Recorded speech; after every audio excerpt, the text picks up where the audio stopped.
Hey guys. Well, looks like we're live. First time doing this, so little nervous. So, but no one's here yet. So looks like I'll wait before I answer any questions. Otherwise, I'm just talking to myself.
Oh, a first person.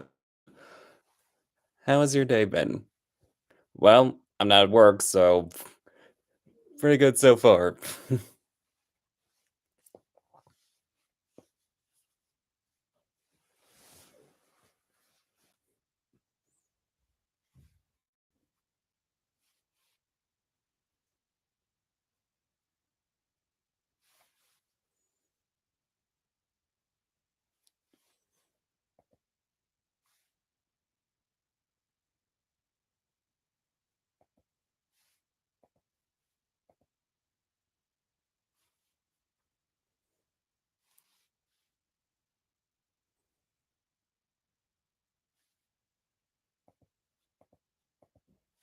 Looks like we have, I think, four people here.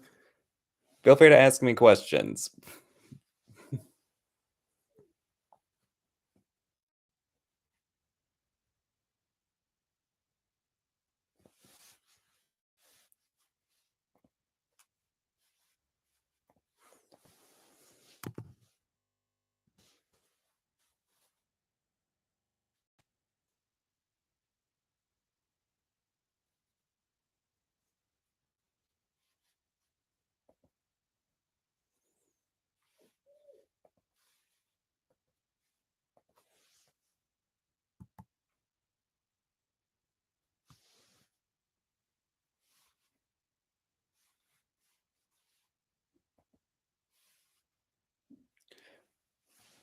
Oh, thank you. I actually got this for my birthday a couple of weeks ago from my parents.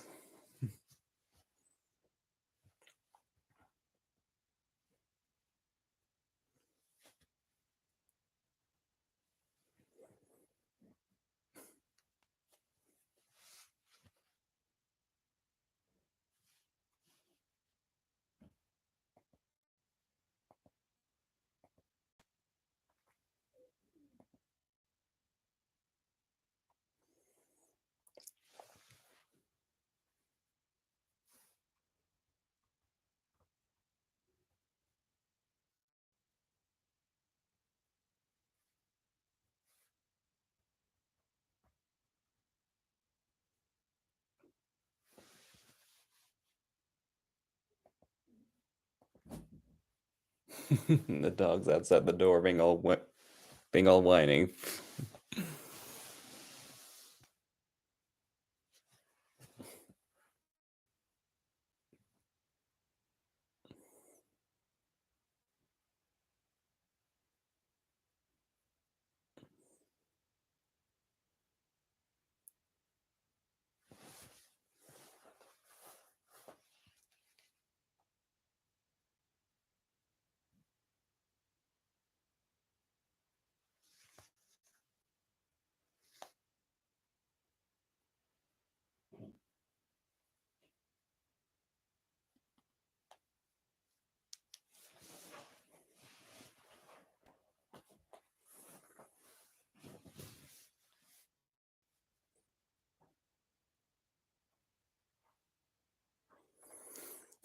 I'll have a better day if more people show up, but, you know, people are busy, so and plus, it's not like I'm one of the most famous YouTubers, so and this is just for fun. Though I don't exactly know what I'm doing.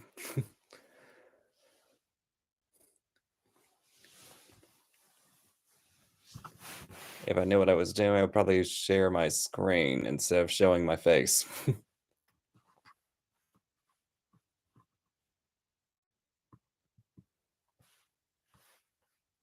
Yeah, don't be shy with questions, because I feel like that's pretty much all we're gonna do. Oh, thank you. Thank thanks. Yeah, I've heard that 3,000 subscribers is a big milestone.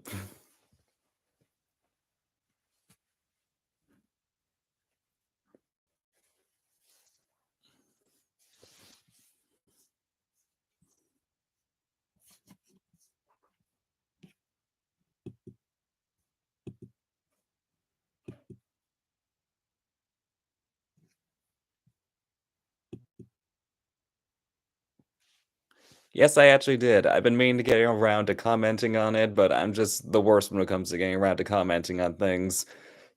But I really appreciated it. It really made my day when I saw it.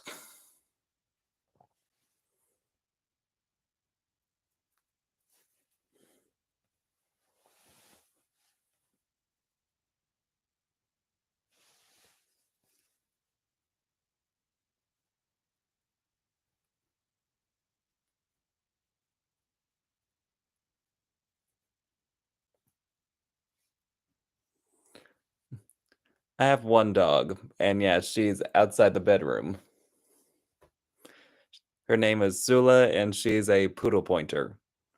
She actually originally belonged to my future brother-in-law, but he never really took care of her, so me and my fiance pretty much own her now. We probably don't have the official ownership, but he's moved out and we have her, so yeah. And even when he lived here, we were the ones who always fed her, took her out, played with her, all the stuff you're supposed to do as a dog owner. And besides, she's my little babies. Though I have my little babies outside the door. Because I'm currently in a bedroom because normally I record outside in the living room, but my future mother-in-law is out there doing some sewing because she does a lot of quilts. And she's also helping to make my pants and my cape for my wedding outfit. Because me and my fiance are going with a fairy tale theme, and I did not want to be dressed up like a butler for my wedding like most grooms are. We're definitely going very fairy tale themed. Oh, thank you. Yeah, we actually got engaged hmm, all the way back in I think April. We went to the Disney Animation Immersion Experience, and I had been planning that for a while.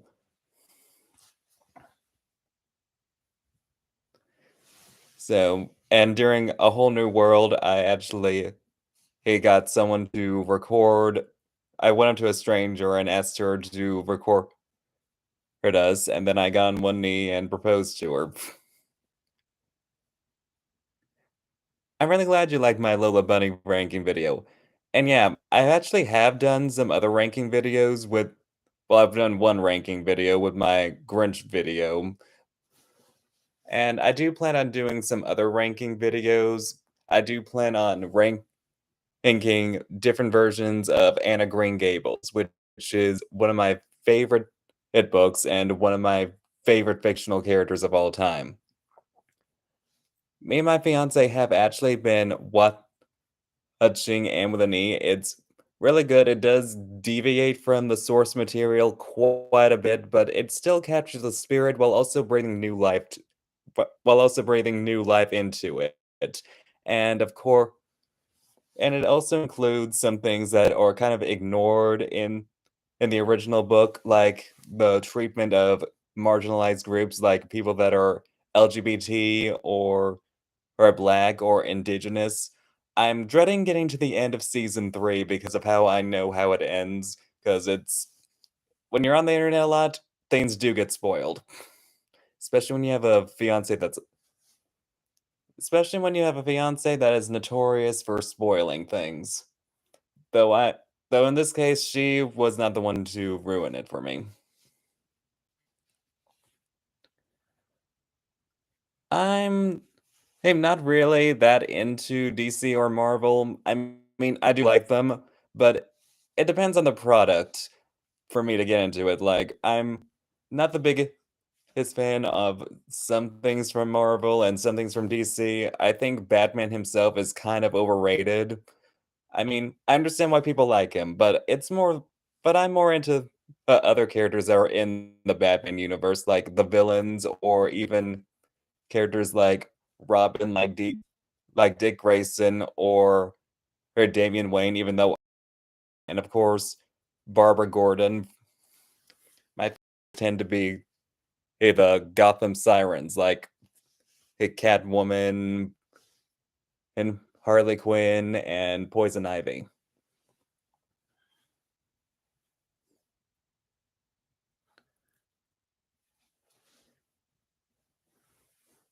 Oh, yeah, we definitely are very into it the fairy tale stuff, and I have very feminine interests, and she says that one of the reasons why she fell in love with me was because of my feminine interests. Like, you found the one when you who can just stay home and watch a Barbie movie, and it's like and I don't mean the live action Barbie movie, even though that's great. I mean, like, the animated ones from the 2000s.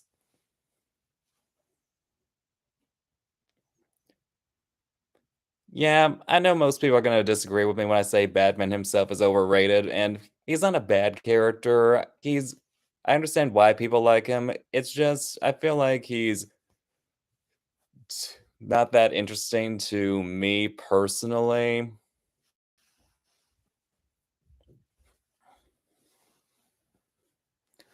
I don't know. He's just not my personal cup of tea. I prefer the other characters that surround him. He were maybe it's because they're more wacky and interesting, whereas he is the straight man, and that's fair because you do need a straight man. Although there are other characters that are more grounded in reality, like Dick Grayson and Damian Wayne, who who I find personally more interesting. It might be because I grew up with Teen Titans, and I do tend to like characters that are like Damian Wayne that are kind of hard asses.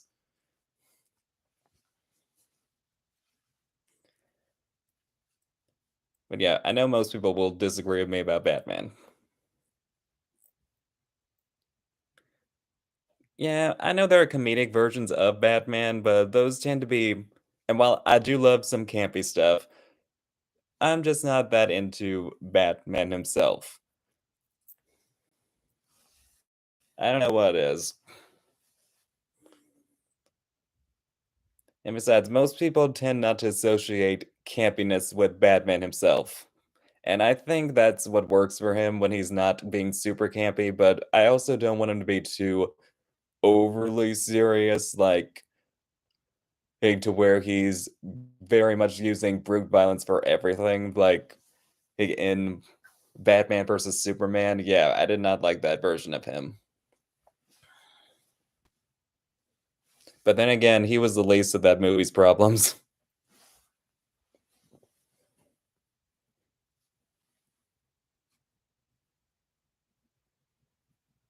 Yeah, I've seen a few comments here saying congrats on the subs and on getting engaged. And yeah, thank you very much.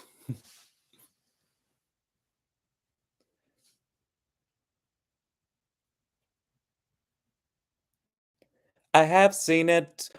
I've only seen a few episodes of the first season, but and then I never just got around to watching it again. I think for what it is, it's good. I do know it's more dark and gritty, and I tend to be really against dark and gritty stuff, but it definitely has some personality to it.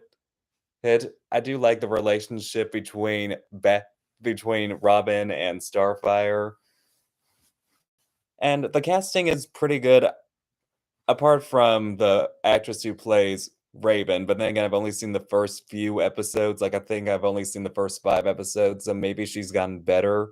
But she just felt too ordinary and not really snarky and deadpan. Just felt like an average teenage girl. It kind of reminded me of what they did with Rogue in the X-Men movies.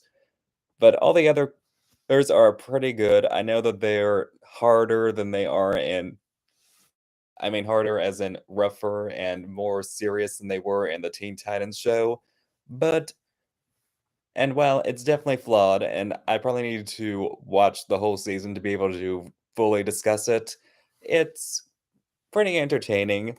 And I honestly don't mind the fact that they had Robin say F Batman because it really doesn't because of how DC does tend to rely on Batman to hold their hand for everything. They always have to include him for everything. When there are other things in their catalog that they can focus on without having to bring Batman in. And I also loved the actress they got for Starfire. I thought she was a really good fit. And I know people complain because they cast a black woman, but Starfire was never white. Tan she was always as orange as an well, orange. Maybe a better phrase would be as orange as a pumpkin.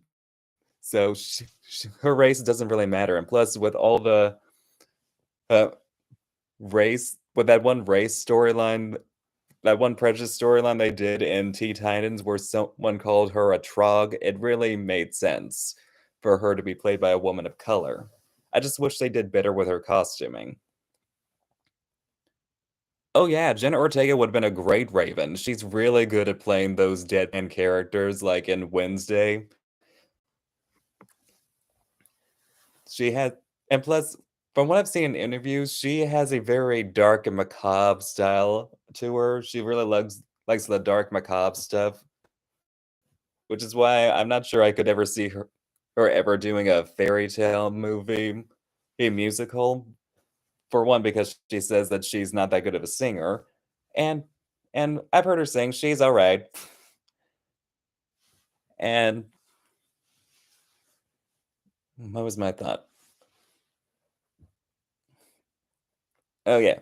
And because I don't think she's really into movie musicals, so I think she's gonna be doing a lot of dark macabre stuff, which will probably be good for her career because is currently in good terms with Tim Burton, so I think she'll probably be in a lot of his projects. She'll be pretty much like the modern day Christina Ricci, which, funny enough, since both have played Wednesday.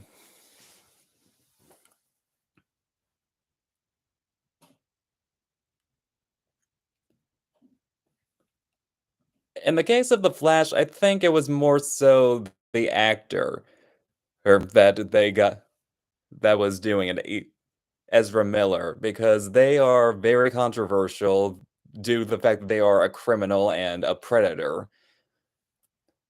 And as for other things, I think it's also a marketing problem because the marketing is not that good for those movies. They need to get better with their marketing.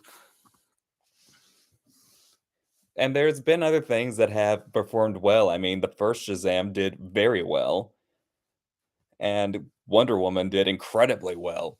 The sequel to Wonder Woman didn't do quite as well, but again, I think that was probably because of the marketing and also because they weren't a fan of the casting of Kristen Wiig as Cat of as Cheetah, but and yeah, she was fine. Not my first choice, and I definitely was not a fan of the CGI and effects on her or in the way the character was handled, but I liked the movie. I also like Shazam too. I feel like it gets too much hate.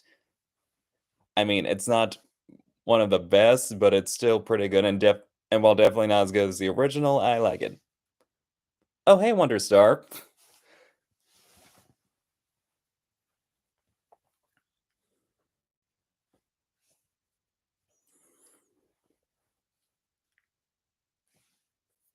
Yeah, Wonder Star. Glad you're doing fine in Wonder Star. And yeah, Wonder Star is someone that's in the To Belong Discord server. Frozen 3, don't know much. Well, actually, we don't know much about either film, but Frozen 3, I'd say I'm pretty excited for, depending on what they do. But as for Toy Story 5, no. I was not a fan of Toy Story 4, and Toy Story 3 was the perfect way to end the franchise, so it really felt stupid to make a 4th one, and it's definitely stupid to make a 5th one. Unless I mean, I do hope they fix the mistakes from the 4th movie because I did not like that Woody left the gang, but it and I hope it gets funnier because the 4th one was not funny.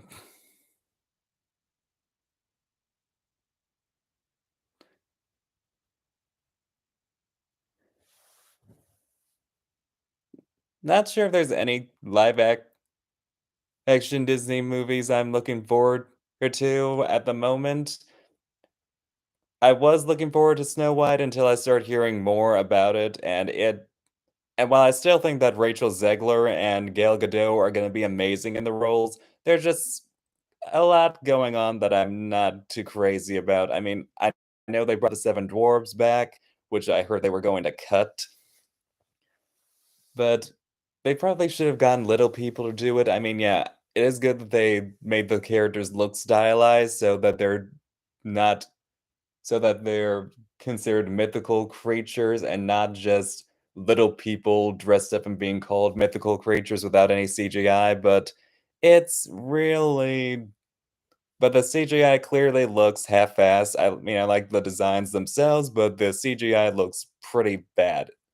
Rachel Zegler looks amazing in the role, and I'm sure she's gonna be incredible because she's a great singer, she's an amazing actress. Oh, yeah, Snow White is definitely going to flop. Although I feel like people are giving too much hate to Rachel Zegler. I mean, yeah, the things she's saying are very problematic, but she's also saying things that are based off what she's filmed. So saying she's not in charge of the script or anything, so she's just saying trying to market it the way she can, and yeah, while she wasn't exactly a fan of the original, I don't think you have to be a fan of the original just to be an actor in the movie. I mean, there are plenty of people that are known for doing horror films, and they don't like horror films at all.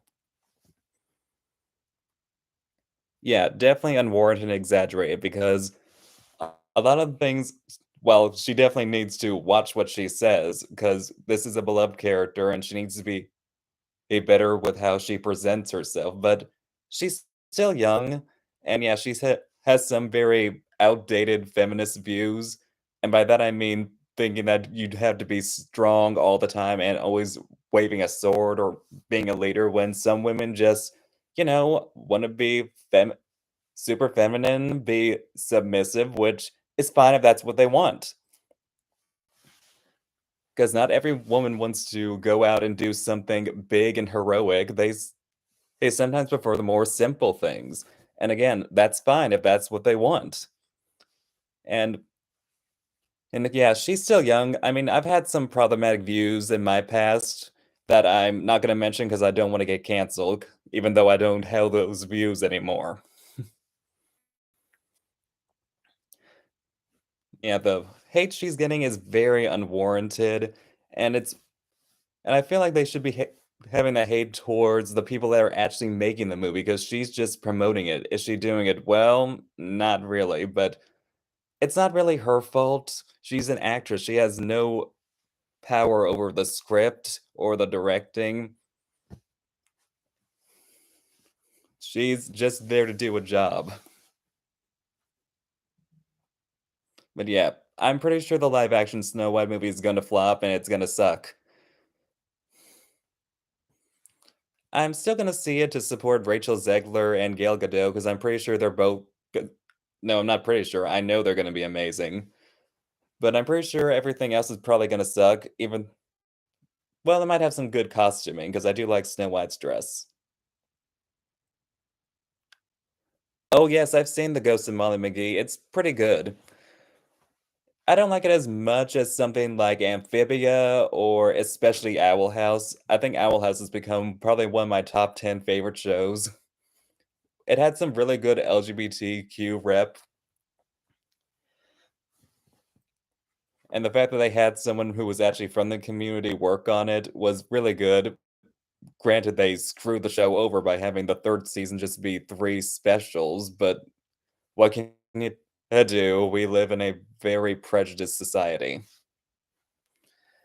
I mean, there's definitely a lot more we could be doing to make the situation better, but it did great. I love the way it portrayed Luce and Amity.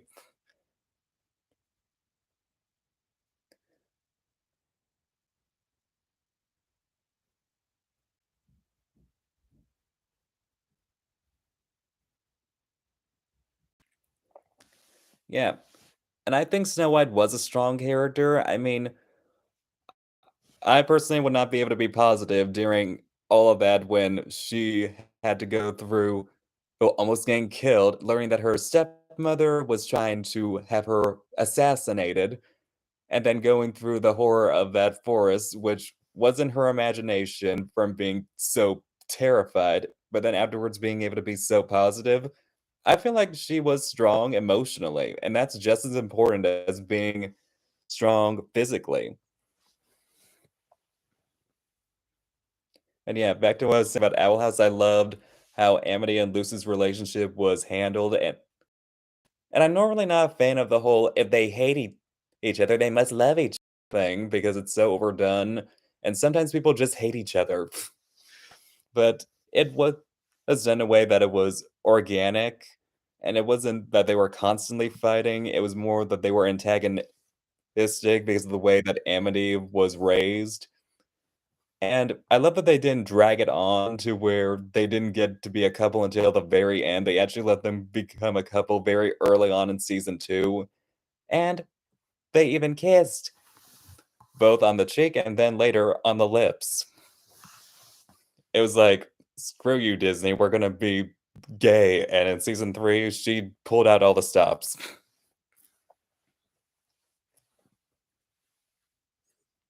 By she, I mean Dana Terrace. And also, it had a very good, well done version of a non-binary character who was allowed to be in a romantic relationship with Ida, and they were thought out, had a fleshed out personality, and was just they were entertaining. I didn't realize that they were non-binary until I went on the internet. I thought they were a he him, but I guess that's just how subtle it is and how it's not a big deal if someone is outside the gender binary. I would not be opposed to Elsa getting a girlfriend, but I personally have always seen her as Arrow Ace, someone who doesn't have any sexual attraction to anyone and doesn't feel the need to be in a relationship. But if they were to put her in a relationship with a girl, I would not be opposed to it.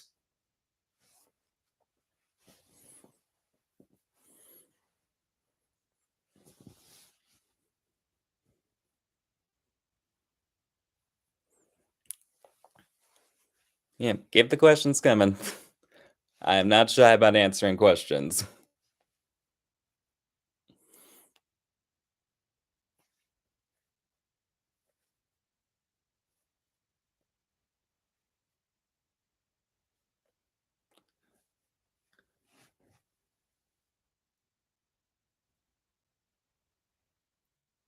Yeah, I've seen a lot of people who actually want her with Honey Marin. It's really and I can see it. They do seem to have a connection.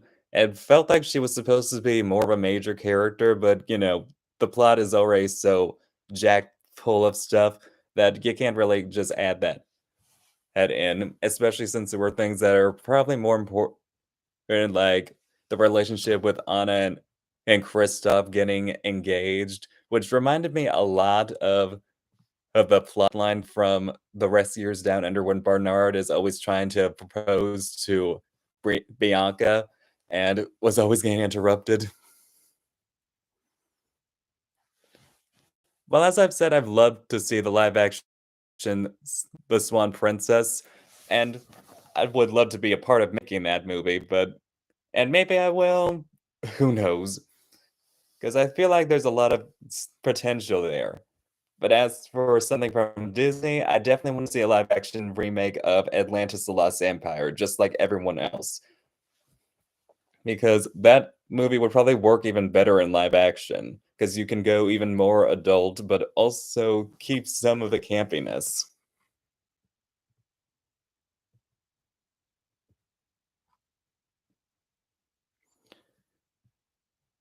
Did you hear about Wile E. Coyote film getting scrapped like the Batgirl?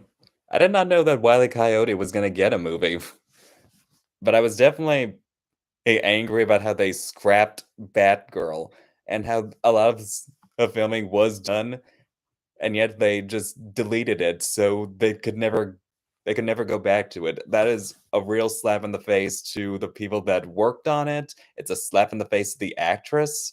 It's a slap to the face to everyone. So if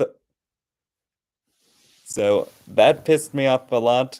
As for the Wile E. Coyote movie, I didn't really know about it, and I don't know how far ahead they were in developing it. So it sucks for other people.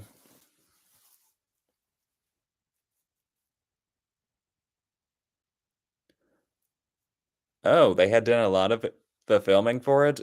Well, then that definitely does suck. Fate the Winx Saga was awful. I absolutely hated it. If you want more details on how I pretty much feel about it, then go watch the reviews by Modern Girls and Unicorn of War because they will definitely tell you my feelings on it. Mean, I haven't really seen the show because I didn't want to support the whitewashing and the horrible tone that they did with it and how it was not Winx. I might watch it now to see how bad it is now that it's canceled, so I won't have to worry about it getting renewed. Because when you watch something and give it views, you are giving it a chance for it to be renewed, which is why I do not watch shows like that I know are gonna be bad or I think are gonna be bad unless I'm told otherwise. I just rely on reviews to let me know how bad it is.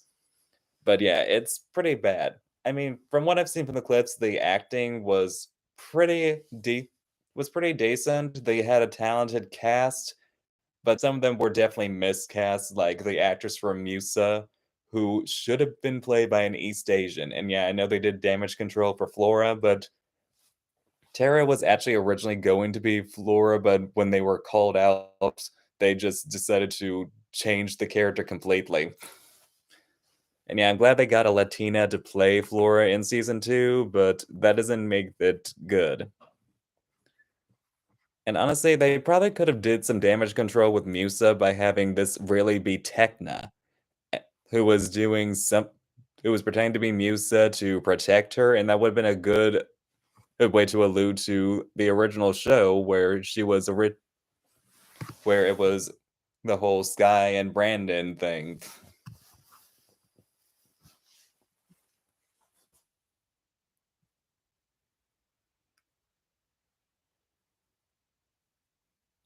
Yeah, I do wish that Honey Marin was more fleshed out as a character because she seemed cool from what we've seen, but we didn't really see that much of her. We saw more of her brother than we did of her.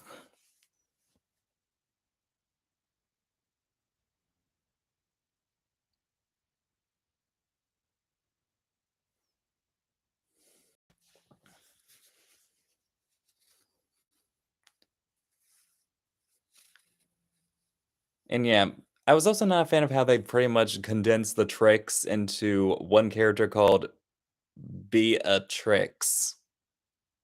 Yeah, Beatrix. Be a tricks. Stupid.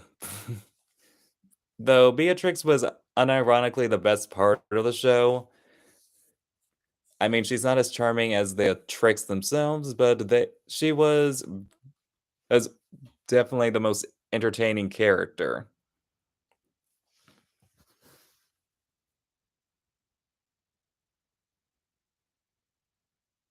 Oh yeah, it could have been so much more with the right costume designer and director. I heard that Eugenio Straffi hated the show, and he definitely hated the costuming. And it did not get that much better in season 2. I mean, the fashion got a little better, but it was still pretty bad. The only one who had good clothes was actually Flora.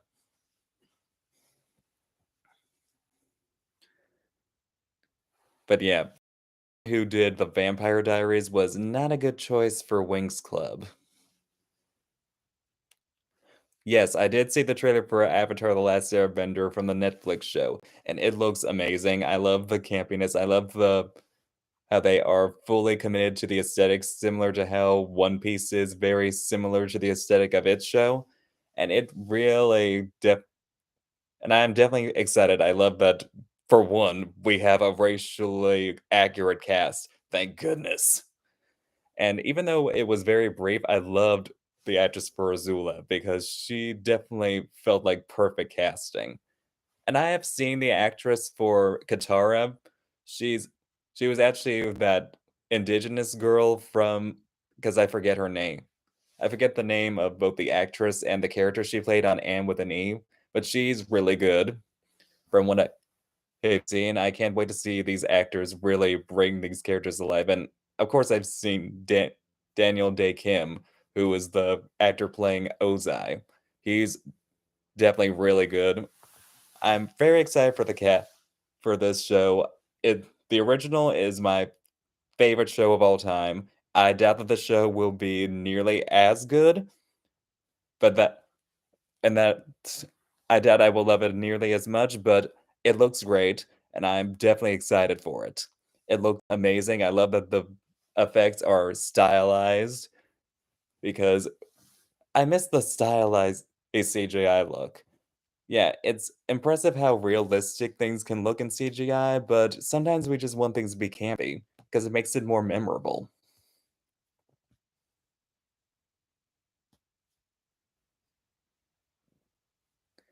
Yeah, I know that they said that that Beatrix has two sisters, which I'm guessing we're supposed to allude to Icy and Darcy, only for them to kill off of Beatrix. Yeah, spoilers there. And she was very much supposed to be Stormy, I guess, with her powers. Though and she actually looked like Stormy when she did that disguise look for when she was trying to destroy Musa in season 2, which I doubt that they planned out, but who knows?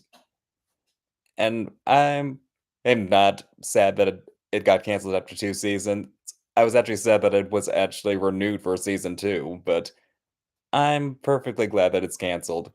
I know there are fans from of Wings Club that are sad that it's gone, like Lola Valentine from the Wings Forever podcast, and I'm actually a mod for her server her in the Wings Forever podcast Discord server. She's great. I love her. She's awesome and super kind, and has an amazing heart and is very dedicated to the fandom. So, I do not shame her for liking Fate the Winx Saga, because she is a great human being and, you like what you want. You like what you like, whatever tickles your fancy. It's just not for me.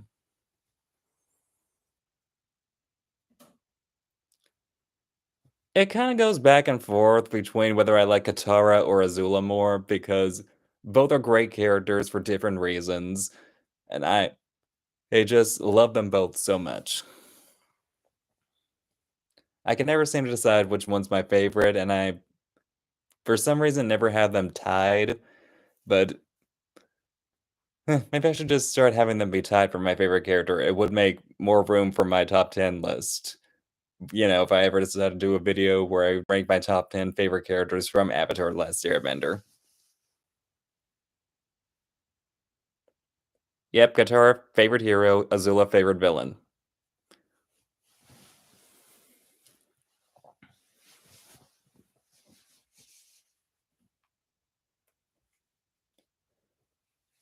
Maybe I should take this time to say why I started my YouTube channel. Well, I've had my YouTube channel since I was, like, in middle school, but why I decided to just make it into a review show or YouTube or show where I talk about things. Because usually because before then, I just made videos that were, like, a list where I didn't talk at all, and where I did little AMVs of Disney and non-Disney animated movies. Well, it kind of started off where I decided because I was making a top 10 list of who I wanted to be Odin live action remake of The Swan Princess, which has changed quite a bit, and I do plan on remaking it. And I thought, maybe I should go out of my comfort zone and actually discuss why I wanted instead of just showing a clip of them acting and singing.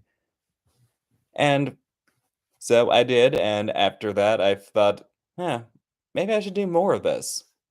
Because I love watching YouTubers like Modern Girls, Unicorn of War, Musical Hell. And I've honestly always been intrigued with doing this myself ever since I was in middle school. But of course, I couldn't do it because I had no idea how, and I was stuck with using my mom's old Dell computer, which did not have a recording camera, so I could not record myself, and I could not. And as a teenager, I could not afford to get a laptop for myself or get any recording equipment. But I've always been interested in it. I just it just took for me to do that video for me to finally commit to it.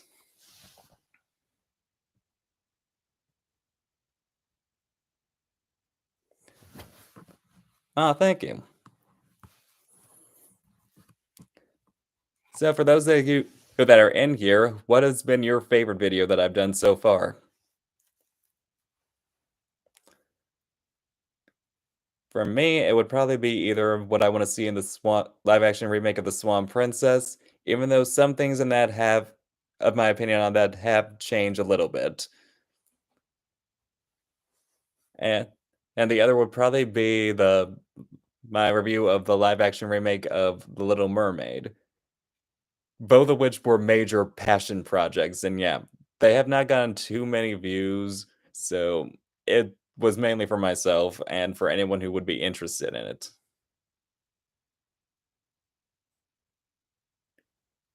Yeah, I think my videos have changed in quality. Part of that is because of how I have gotten a new laptop, so it's not always blowing air, which was a problem with my old videos, and I've got better at recording.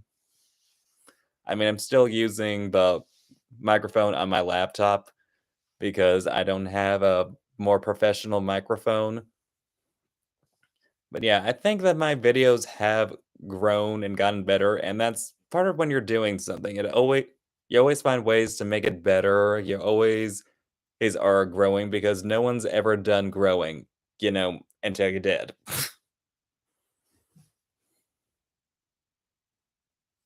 And yeah, feel free to tell me what your favorite videos of mine have been.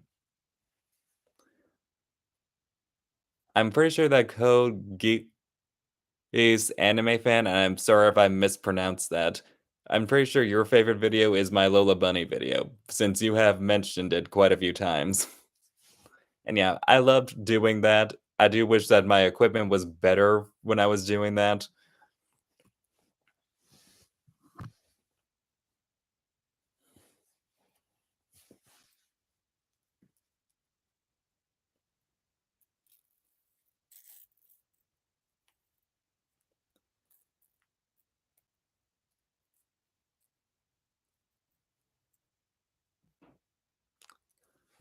Oh yeah, I'm glad you like the Grinch video. It was definitely inspired by Modern Girls, just like the Lola Bunny video, where you're seeing different versions and talking about them before you show your rankings, which is a unique way of doing it because most people will just show the rankings as they're going on, and instead of just talking about them in the order that they came and then showing the rankings, which does leave some mystery so that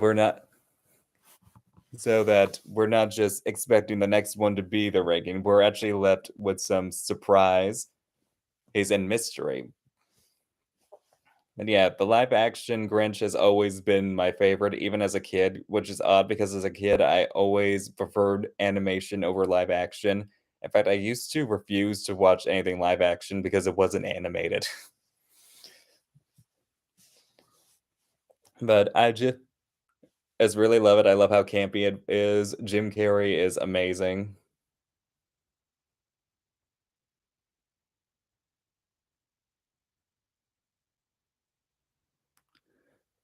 Yeah, thank you. I do tend to try to be as decisive with my opinions as possible, though I had watched The Little Mermaid live action remake for about 3 times in theaters before I actually did my review.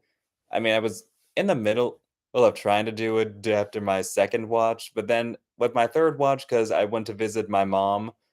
Actually, I wasn't went to visit my entire family with my fiance, and my mom hadn't seen it, so and and she usually depended on me to come see movies with her like that, be because not everyone is comfortable with seeing a movie by themselves. I've always been, but, different in people. And it was definitely a really good movie. Loved how it was faithful, but also different, and Halle Bailey was just the perfect Ariel. She's the best casting for a live action Disney princess ever. It's definitely better than Liu Yifei and, well, not terrible. I wasn't a fan of Elle Fanning as Aurora. Yeah, I'm sick of people always hating on the live action Little Mermaid and hating on live action remakes in general. I mean, wait till the movie comes out and then judge them because the remakes aren't that bad. I feel like a lot of people are being nitpicky, but different strokes for different folks. My fiance just messaged me saying that she's all done with her reading her book, the one by Jeanette McCurdy called "I'm Glad My Mom Died," and yeah, very eye opening from what she said.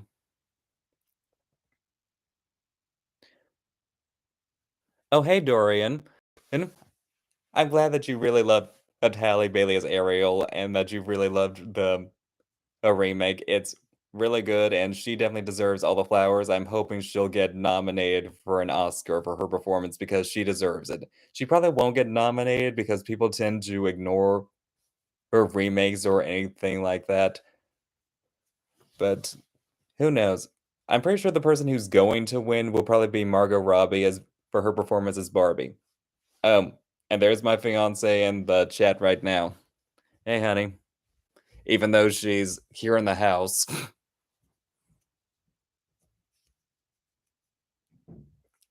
Yeah, remakes are hit or miss, but not all of them are bad. Oh yeah, I locked the door so people can get in. Hold on.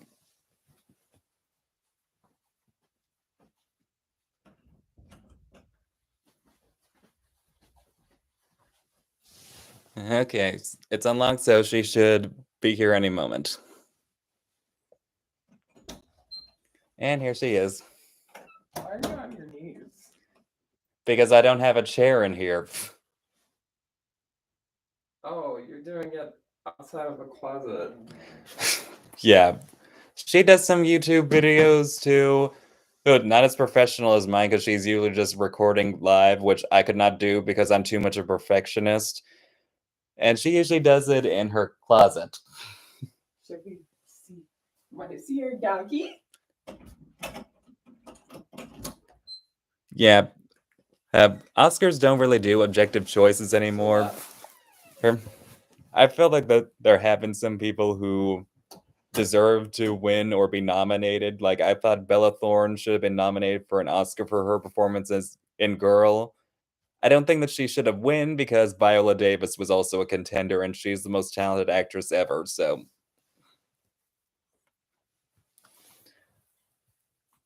yeah, show your face, honey. Come on, Tutu, and show your teeth. Oh, and you're also going to see our doggy. Oh, come on. She's trying to grab her.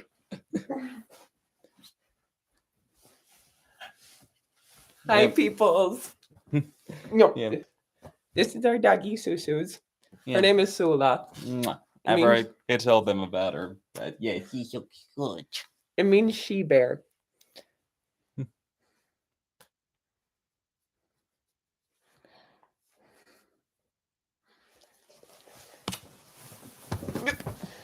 Yeah, I've seen some Oscar nominations and for things that I had never heard of, which you think would not be the case since they do tend to market things like they're going out of style. I think they just said that someone said that Sula looked like Max, and yeah, she kind of does. And Max um she didn't mean Max from the live action. Wait, I mean Mac didn't mean Max from live action remake. I don't think. I think they meant Max from The Grinch. She's a poodle pointer. Yeah, Margot Robbie is definitely an obvious contender for her performance as Barbie, because and Barbie definitely needs to win for best costumes and visuals because yeah, it was gorgeous.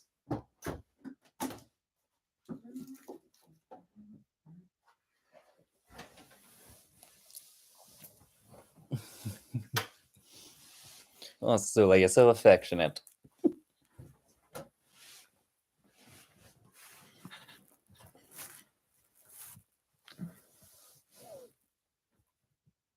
Yeah, Barbie so far is my second favorite film of the year after The Little Mermaid. So much so that I saw it 5 times. You saw it 4, and we each. I've only seen it 2 times, and you actually yeah, I've seen it 3 times, and you've seen it 4 because she went without me. And you want to know the biggest crime she committed besides going to see it without me? She didn't even wear pink. I painted my nails pink. That doesn't count. Yes. You had to see the Barbie movie dressed in pink. It's the law. It's the law of Barbiedom. And we saw the Little Mermaid movie 3 times. Yeah, I've already mentioned that. And yeah, Barbie's his second favorite so far. Maybe Wish will become my second favorite, although I do have some issues with it, but it looks gorgeous. And the character Asha actually looks exactly like Carly, especially when Carly gets braids. But yeah, her face looks exactly like her, so sorry, Anastasia slash Anya from Anastasia, you're no longer the most beautiful animated character. Asha is, because she looks exactly like my fiance.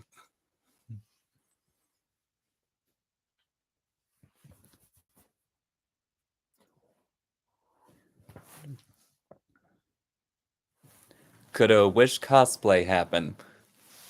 Maybe. Oh, maybe that's what you should be for Halloween next year, Carly. Okay. Yeah, she just gave a grimace face because we went as Ariel and Eric from the live action remake for Halloween this year, and she had to stay perfectly still to get the hair put in, which she does not do well with because she is very hyper. Maybe But I'll who buy a knows? wig braid. So far, we're planning on going as both Cruella Deville and a male version of Cruella. And yeah, I have some issues so far with Wish, like the fact that they're using the same heroine that they always use. I wish that Magnifico's song was more traditional Broadway instead of being like so pop and upbeat. But he does seem to project someone who is very toxic positivity. So who knows?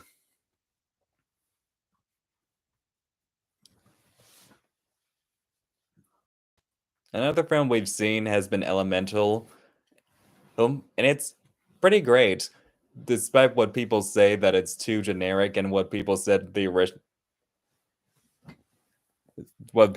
originally when it was coming out. And I'm sorry that I stutter. I still struggle with that, which is why I could never do my videos live. Someone said, "Hey, damn, the Cruella idea is gonna be iconic." Yeah, it's definitely gonna be a lot of fun. All I need is hair paint. And a costume, Carly. She's probably gonna go more inspired by the Cruella from the Cruella movie played by Emma Stone because of her curly hair. And she's hiding in the closet.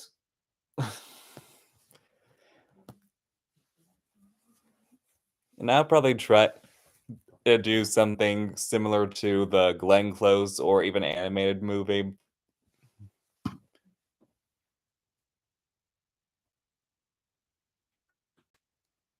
Yeah, Disney definitely has the adorkable problem, mainly with their heroines. I don't see it nearly as much with their male heroes, mostly with their heroines.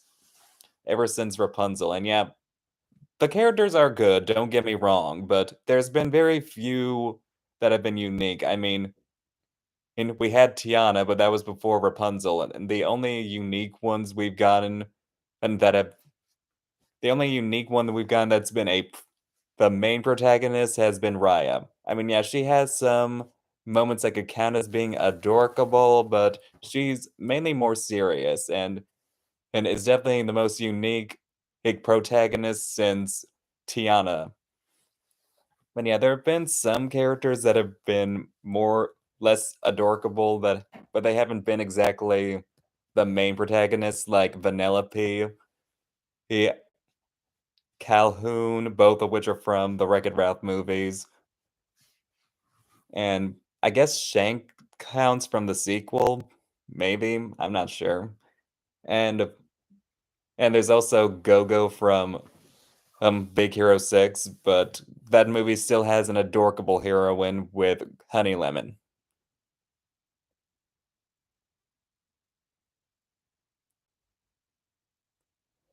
We both love the Cruella movie, and that's actually not how you spell Carly's name. It's spelled Karlee.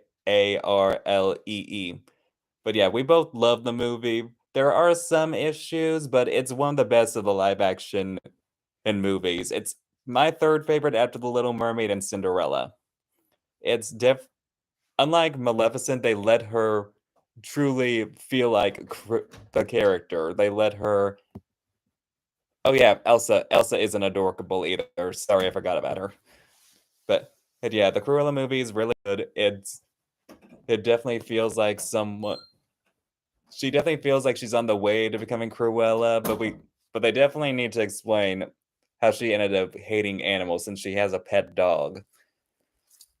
There are some issues like I don't feel like Roger and Anita should have been included because they didn't really add anything. And plus, considering they're planning to try to connect this to the Glenn Close version, it felt odd to race bend Anita. And I'm not against race bending since it's 20, we're in the 2020s, so it shouldn't be that big a deal. But if it's going to be connected to the Glenn Close version, they probably should have got an actress who looked more like the actress from the original live action remakes. And plus, I felt the actress wasn't a good fit. She felt more like a blackified Velma, and I believe the dog needs to go out. Okay, baby. Yep, it's just me again. I mean, and if they were gonna make Anita Black, I feel like someone like Tika Sumpter would have been a better choice. I think they're planning for the sequel to connect it more with the Glenn Close version. And oh, they're back now. She was whimpering because you went out, Carly. But yeah, they are planning to connect the Glenn Close version and with the Emma Stone version because I think it's supposed to be an origin story for her. So it felt like a bad choice to include Anita and Roger and even Jasper and Horace. Like maybe Jasper and Horace could have been in friends of hers and she's even more cruel to Jasper and Horace because they remind her of these friends of hers. But Glenn Close is still the best Cruella. There's no debating this. But for those of you who are afraid to check out the Cruella movie, it's great. It's definitely way better than Maleficent, which was awful, and they totally wasted Angelina Jolie, who was perfect as Maleficent. she definitely feels like she's in character for Cruella, though they could have done better or with the whole making her an animal lover thing and explaining how she became who she is, but it's really great. And I love the dynamic between her and the Baroness.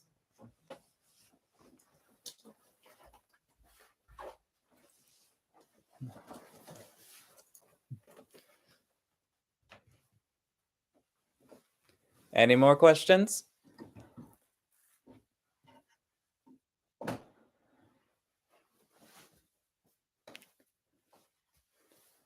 Well, I'm glad you enjoyed it, but I personally hate it. I think it's really against the character of Maleficent, and they didn't really do a good job with. I mean, if it was an origin story, I guess it'd be fine and explain how she became the mistress of all evil, but they made it seem like she was just misunderstood and made her a good guy in the end. Which no, which is one of the problems I think people have with it is that they're too afraid to make the protagonist end up becoming evil. It the sequel is much worse. And it's probably the sequel is definitely the worst of all the live action remakes. And Maleficent is definitely a close second for that prize. Yes, I did grow up a little bit with Blue's Clues, but honestly, I couldn't get into it even as a kid because I kept on getting annoyed with how clueless Steve and later his brother, I believe his name is Joe. Joe. Yeah, thank you, honey. I was pretty sure it was Joe, but thank you for confirming. I just really couldn't get it. As a kid, I couldn't get into shows where they just look to the audience for help. It just really annoyed me as a kid, but I get that it's for kids, so. Does this mean Dora the Explorer annoyed you? Oh yeah, she annoyed me, but at least she helped teach kids some Spanish, not that I remembered any of it.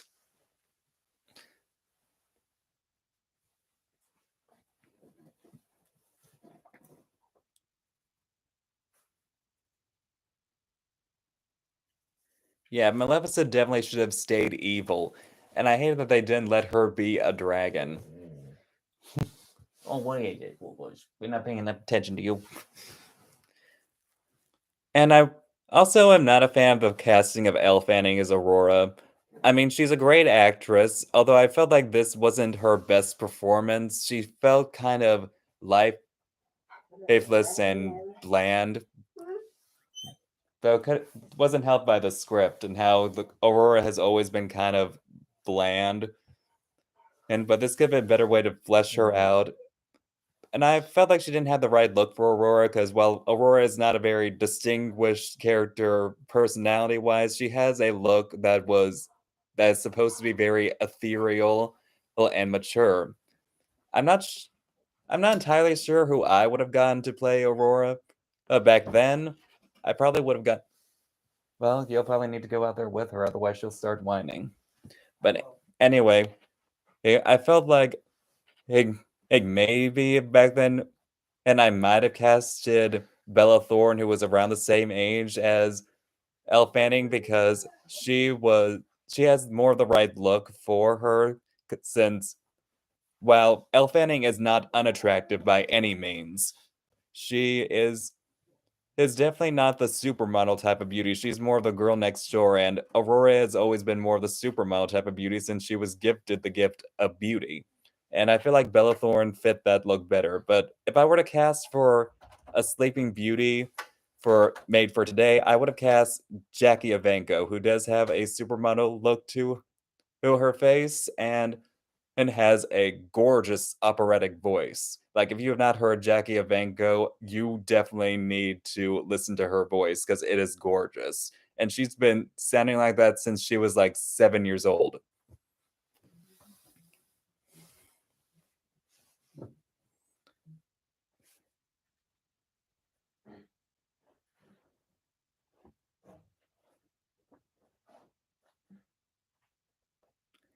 Yeah, but I also hate when they villainize characters that already exist is in order to justify a villain because it doesn't feel like think they thought it out very well. It felt like they just took a character that already exists and just vilified them like a bad fan fiction.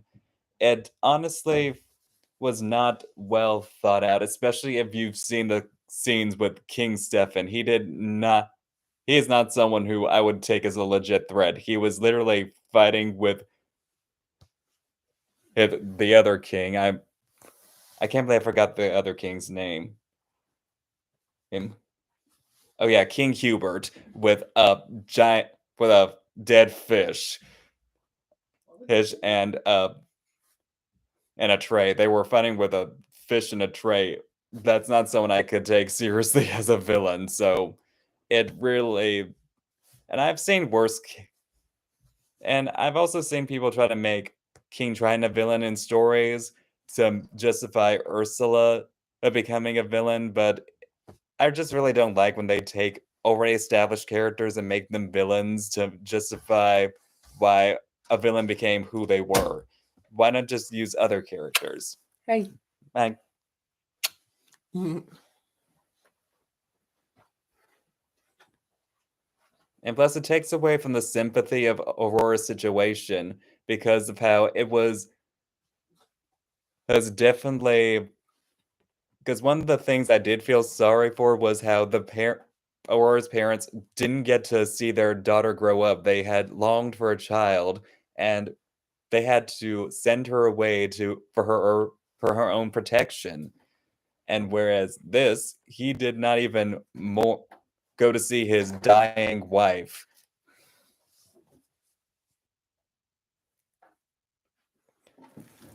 I'm currently working on my top 10 favorite Christmas videos, but my top 10 favorite Christmas movies. So that's kind of taking priority over ranking the voices of the specialists and the Winx Club. Although I will say that not all of my favorites for them will be the voices from the Four Kids dub like it was with the Tricks. There are some that will be from other dubs. And I'm not revealing who because, well, by spoiler surprise. But I'm currently working on my top 10 favorite Christmas movies, and then, for the Christmas season. And then I will do my rankings for the specialists and then for the Winx.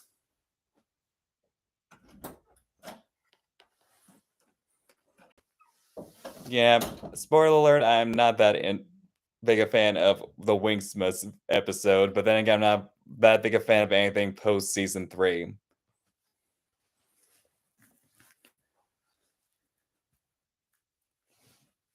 But yeah, I feel like the Winxmas episode could have had some potential. And personally, I kind of have headcanon and Bloom's dad, Mike, to be Jewish, and that her mom um is someone who grew up Christian. So I thought that one thing they could have done was actually show both sides of that at for Bloom. And that and again, it's more of a headcanon, but there are a couple families out there that are mixed in religion, like, hey, where one parent is Jewish and one person is. Oh, you're being sarcastic. Sorry, it's hard to tell when it's, typed out. But yeah, the later seasons are yikes. Season 4 is well, it doesn't really count as a later season since it came out soon after season 3. The warning signs were still there. But yeah, seasons 5 through 8 are yikes. There were potential there, and there are some aspects I like I like the character of Selena, even though she had her issues, but it was definitely yikes. The fandom tends to disregard those for a reason. And half of the fandom tends to disregard season 4, and I'm one of them, but there are some that don't.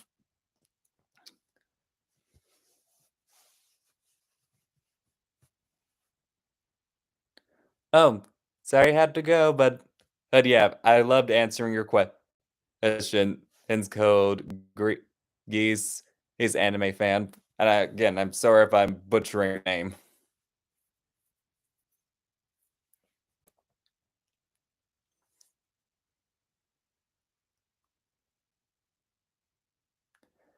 Well, I wouldn't say show the actual religions, like, they could show the Jewish holiday, Hanukkah, existing alongside Christmas, because there are families that are like that, where one parent is Jewish and the other celebrates things like Christmas, because they're either Christian or even, they're non-Christian, because non-Christians also celebrate Christmas.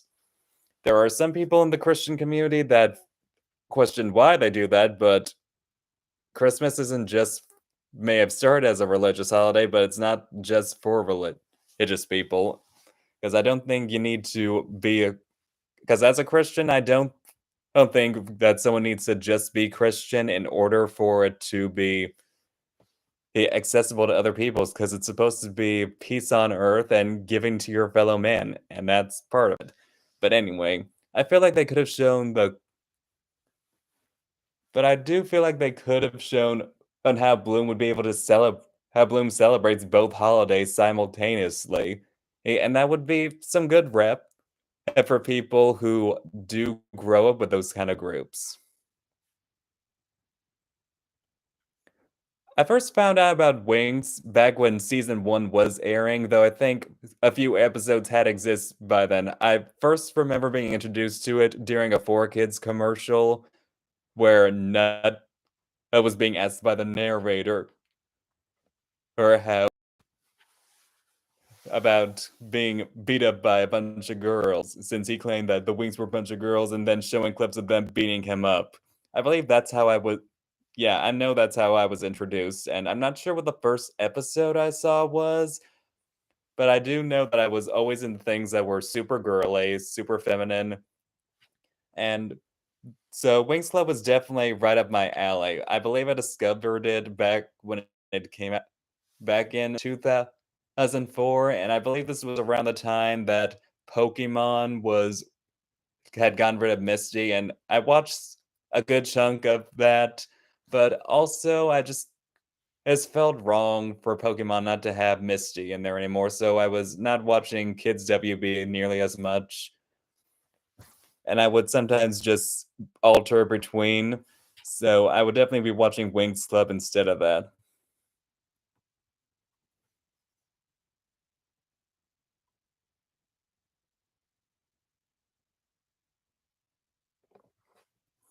Yeah, introducing other holidays would be is definitely great. Like, I remember the Arthur Christmas where they showed that Francine is actually Jewish, and a lot of people do say that she's black because she is voiced by someone who is, I believe, either half black or fully black.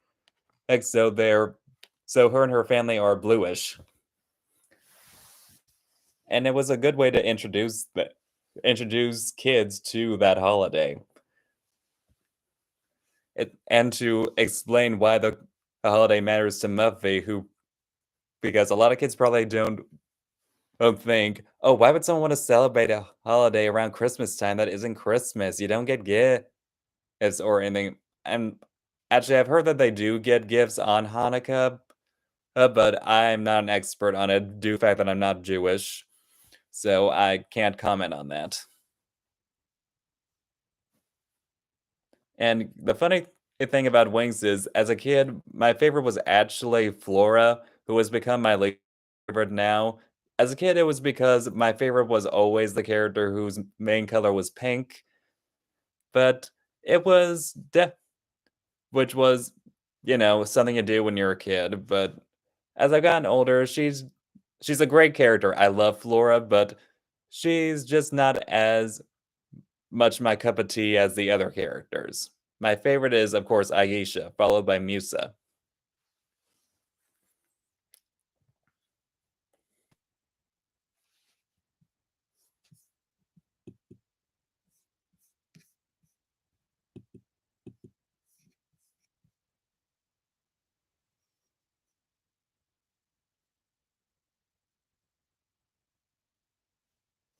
Yeah, And Arthur was actually one of the few shows where you can actually have it go on for so long, because I believe it went on for like 20 something years or something, and it didn't get old. I think part of the reason for that was because of the fact that it doesn't feel like it always has to focus on Arthur himself. It actually lets it focus on other characters, and not just characters like Francine or Muffy or her Busker or Binky, but also characters that are more minor, like that one Deer character who where they had a storyline where he found out he was dyslexic, where he befriended someone who was autistic. It was definitely, and they even and grew up with their audiences by allowing Mr. Ratburn to get married and show that he was openly gay. So things about it actually have grown up. So it actually did grow up with its audience and age along with the times. And it was nice for a show to let other characters shine that aren't just Arthur. Arthur still shined, of course, since he's the title character, but they allowed other characters to shine. Yeah, I love Stella too. She's probably my second least favorite. Although, if we count Roxy as a Wings, then Roxy would probably be my least favorite, since I feel like while she's an okay character, she's not as fully realized as she could have been. I feel like they should have modeled her more at her personality more like Jane from Return to Neverland.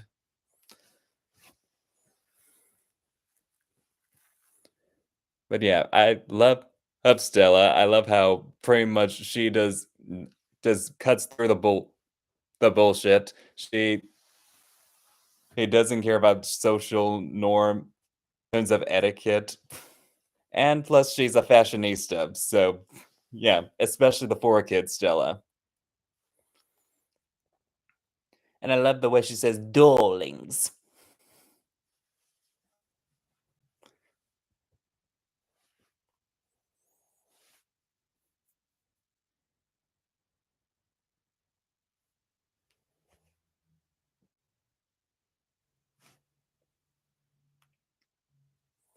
And I hope the next time I do a live stream, I'll have more going on to make things interesting for you guys. Sorry.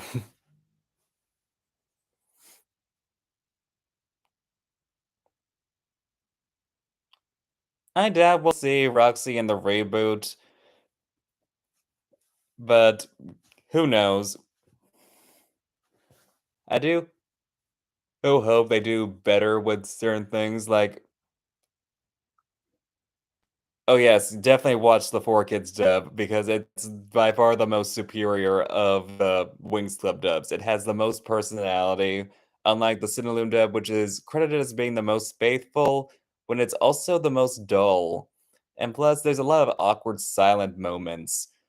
Like, and if you want to see more people just ripping into the Cineloom dub, definitely watch the Wings Forever podcast because it's amazing. And Lola, like I've said, I have nothing but love for her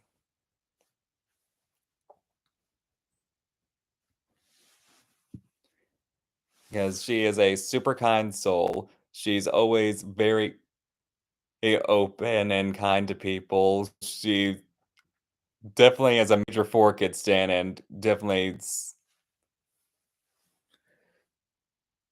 I'd say I do prefer their voices in the Cineloom dub. And yeah, ironic after I just trashed the Cineloom dub, but to be fair, in season 4, they got a new voice director who did a much better job. I mean, there are some exceptions, like Flora's voice got a bit more overly doting and higher or pitched, and Musa, well, it was Annick Matern who made her sound like a 40 to 50-year-old white woman with a head cold. But overall, the voice acting got a lot better. Like even Lucinda Davis, who was one of my least favorite voices from the dub, ended up getting really great. And, and I really preferred the wizards' voices in the Cineloom dub, at least for Ogron and Dumon. They just felt really threatening and full of personality, especially a Ogron. Yeah, 4Kids definitely had a better grasp of Wings Club, and they marketed really well. It felt like in some cases they saw that it felt kind of unfinished, like a first draft, because there are some things in the original script that do feel kind of unfinished or like they don't translate well, so they had to change it to make it better. Like I did like how in the first episode we're just thrown right into the action instead of just doing the whole typical see the mundane lives of of our main character and wait for them to be thrown into the action. I mean, there are some holes there, but it felt more interesting and felt like more like they a more polished version of the story. 4 Kids definitely had more personality to it, especially with the characters and their dynamics, and I like that they waited it a few episodes for them to finally form a club and have a name for it, whereas as in the original, they just did it in the second episode after they saved Bloom. Like, what? They just saved your life and just met you, so now you're gonna form a club? What?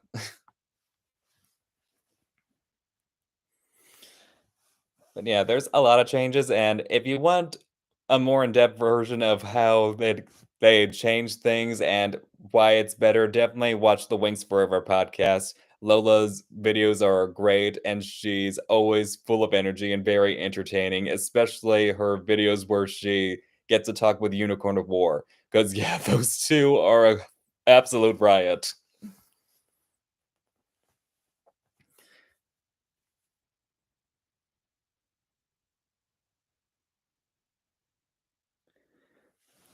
Yeah, it definitely felt out of left field, and it felt weird that Bloom just made up the word winks. It felt better in the 4 Kids dub where they actually had Bloom where wings actually had a meaning in the 4 Kids dub. Oh yeah, the Hollow Wings episodes were an absolute riot. Those two are absolute comedic gold. I absolutely love Lila and Thomas. And yeah, I'm also in Unicorn Wars Discord server, which I believe I've mentioned, and he is very kind. He is very genuine. His and is definitely very fun to be around.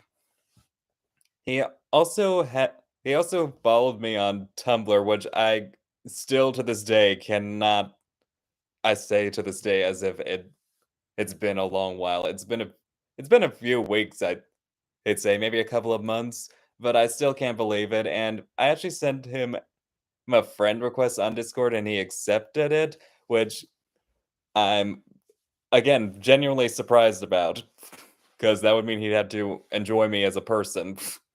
But he he is a very nice and genuine person. He's private, but that makes sense. But him and Lola, when they're together on the Wings for Her pockets, they're an absolute wild riot, and I love it.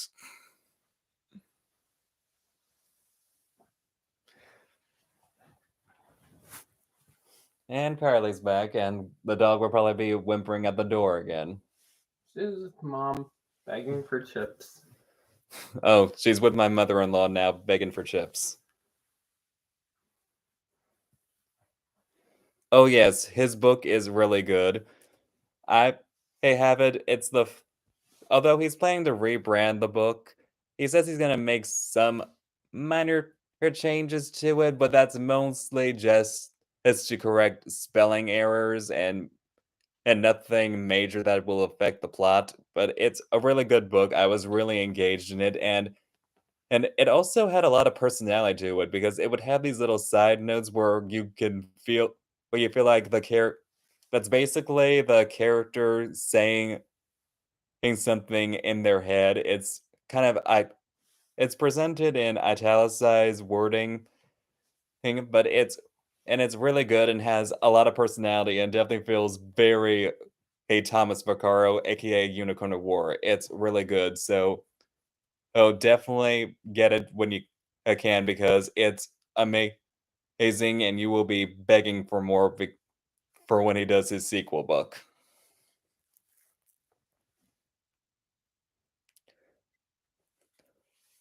The only issue I had, which is more of a fault with my ADHD, was the fact that I had to sometimes keep reading some things just so I could have it stick in my head. And I do typically do better with audiobooks. I got it on Amazon. I'm not sure if it's still there because maybe he pulled it so that he could, so that people would get his new rebranded version. But I'm pretty sure it's still available. Well, I remember getting it on an Amazon, and it's also available at other places. Like I think it was available at Walmart as uh, Walmart online because I would not trust just going to Walmart or going to a store to try to find it because things like that can be tricky.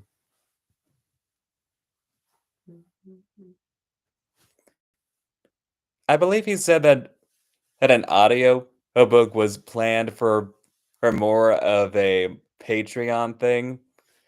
'Cause for people who pay $28 a month on Patreon, I pay $10 from Patreon, although I'm considering doing the $20 so that at any time I need to just go back and look at something for my review so I don't get anything mixed up because he wants me to wait until it's closer to spring to do it because of the rebranding, which which which yeah, and so yeah, I don't know what else to say about that, but yeah, definitely get the book because it's really good. I actually need to get around to reading another book, the one of called The Pumpkin Queen about Sally from the Nightmare Before Christmas, where we go more into her origins. Yeah, I am doing a review of his book. I was originally gonna do it for Halloween, but then he said that it would probably be best for me to wait until spring because he's still super excited for my review, but thought it would be better with the rebranding and all, and yeah, I complied. What are you making a face for, Carly? Oh my gosh, you're looking at the live stream on your phone while I'm on the live stream, Carly. You're right here. So I can comment on it. You can comment on it by being right here and speaking, Carly. Oh, just if you wanted me to. Yeah, considering that's so far out, I probably will need it to become 20 patrons so I can go back to those books and listen into them whenever I want. Thanks. Thanks. I'm glad that you love my support. And I probably should also get around to ordering and reading the books by Jiran Zhao. And if you don't know who they are, they focus on a lot of Chinese media on their YouTube and became famous for roasting the 2020 Mulan movie. Rightfully so, since it was. Well, I don't think I need to tell people how bad it is because you've probably seen the YouTube videos and heard how bad it is. But anyway, and I say they because they are non binary and use they them pronouns. And they've written a book called Iron Widow, which is based on the Chinese, which has some basis on the Chinese story of the first female emperor of China. First, I think it's also the only, but I'm not an expert. And I also know this other book she's written that's kind of like an Chinese version of. I believe they said that it was had influence from Yu-Gi-Oh or something. But yeah, I need to read those books. I'm typically not very good at reading books because I do get sidetracked by other projects and I'll also lose attention because of my ADHD.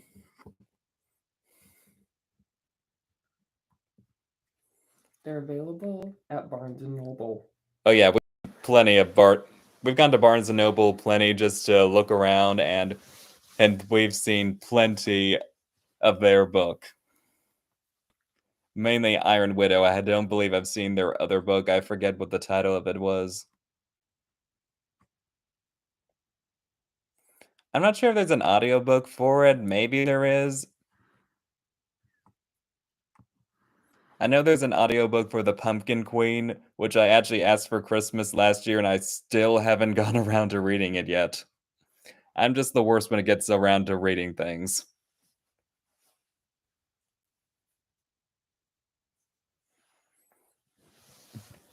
Whereas you just finished reading or listening to the audiobook to Jeanette McCurdy's book, I'm Glad My Mom Died. Yeah. Actually, I Yeah. haven't listened to audiobooks in a while. Yeah, they're definitely getting recognition. I believe they got a nomination at the Hugo Awards, which is some kind of prestigious book book nomination thing. I'm hoping that whenever I finally finish writing my book, which I have no idea when that will happen, that it will get nominated for something like that.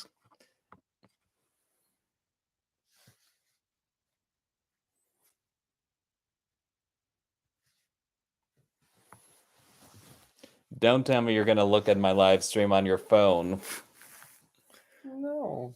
Oh my gosh, Carly.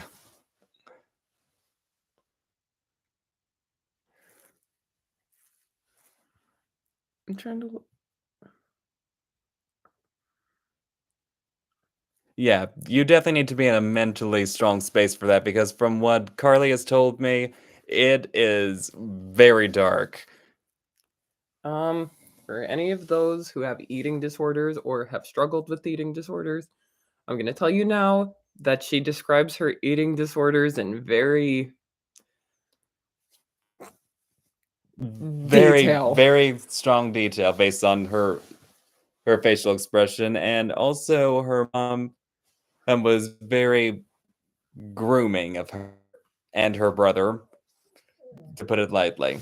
So for those who have struggled with some sexual abuse or any type of parental abuse at all, I'll definitely be very cautious because it will definitely be it could be very triggering. Oh, thank you. I hope I'm able to get my book done before I die.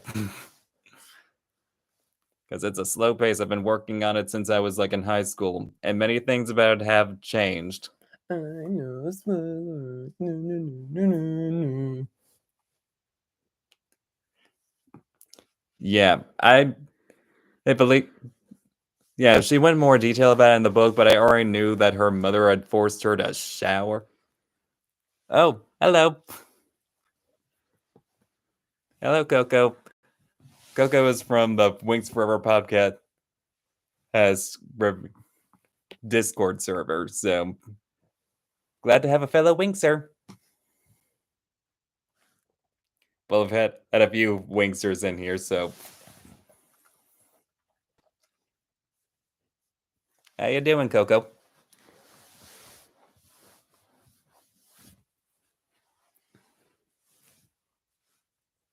I'm shorter than him now. Yeah, right. She's 6'2" and I'm 5'8". I'm glad you're doing fine. Although, why the crying emoji? No, she's not doing fine. She's doing fine.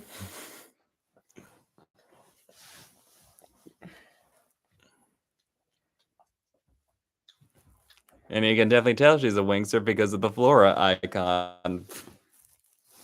Da, da, da, da, da, da, da.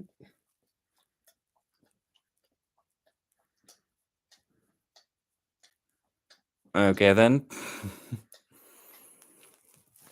So, anyone else have any questions?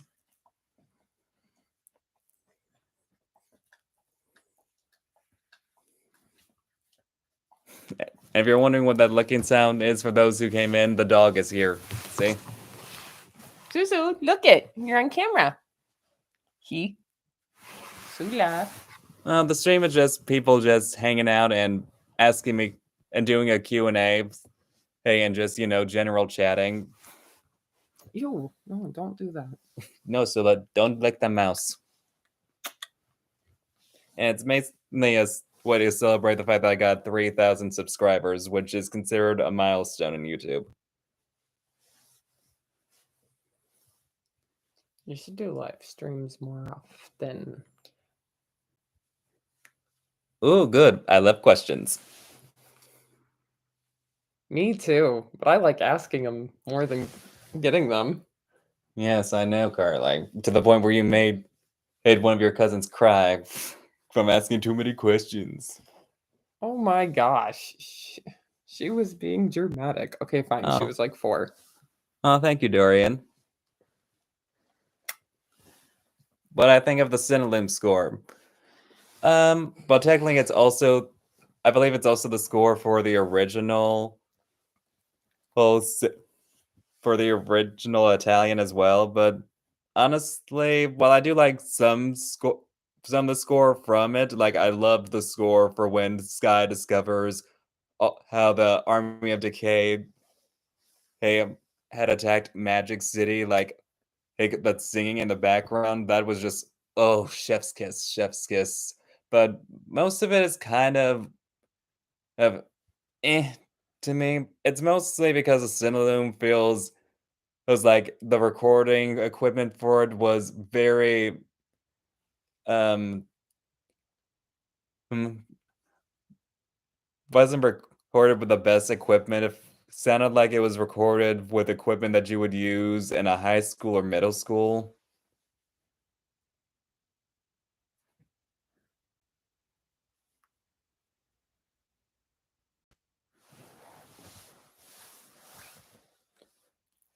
I don't really remember Daphne his score from the Cinelume dub, but then again, I don't really watch the Cinelume dub since the voice acting is just so horrendous.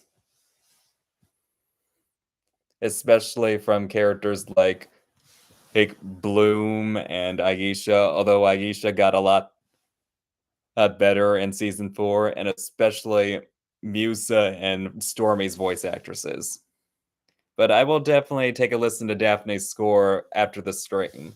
I might forget, so he'll definitely ask me about it on Discord later. I prefer most of the score from the 4Kids dub because it felt more cinematic, although I do feel like they should have used the score from when Sky discovers Magic was attacked by the Army of Decay. Yeah, Daphne should have stayed dead, but in my opinion, should have Bloom's birth parents and the population of Domino. Yes, it's sad, but it's also one of the many things that gave Bloom depth.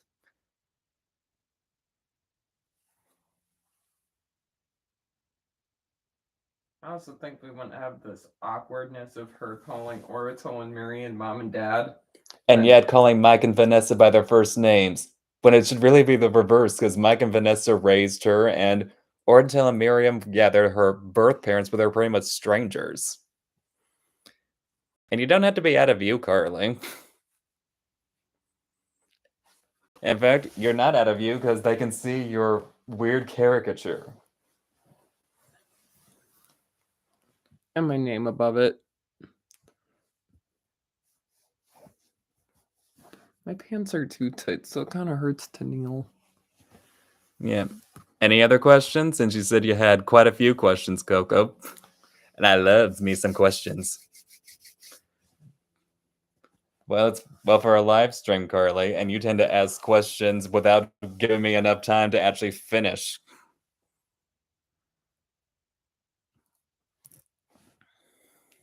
I like that hand polish emoji. I'm saving that reveal for the. Who am I kidding? We all know it's Romy Dames. I love for a long time the 4Kids version was my favorite because Lisa Ortiz is just really great, but after a while I have realized that Romy's is better.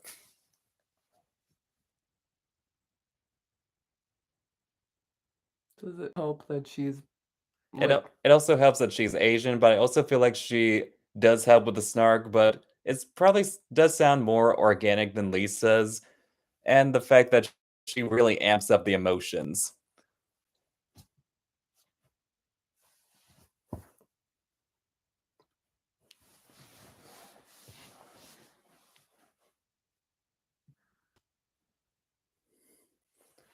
But yeah, I'm not revealing who else.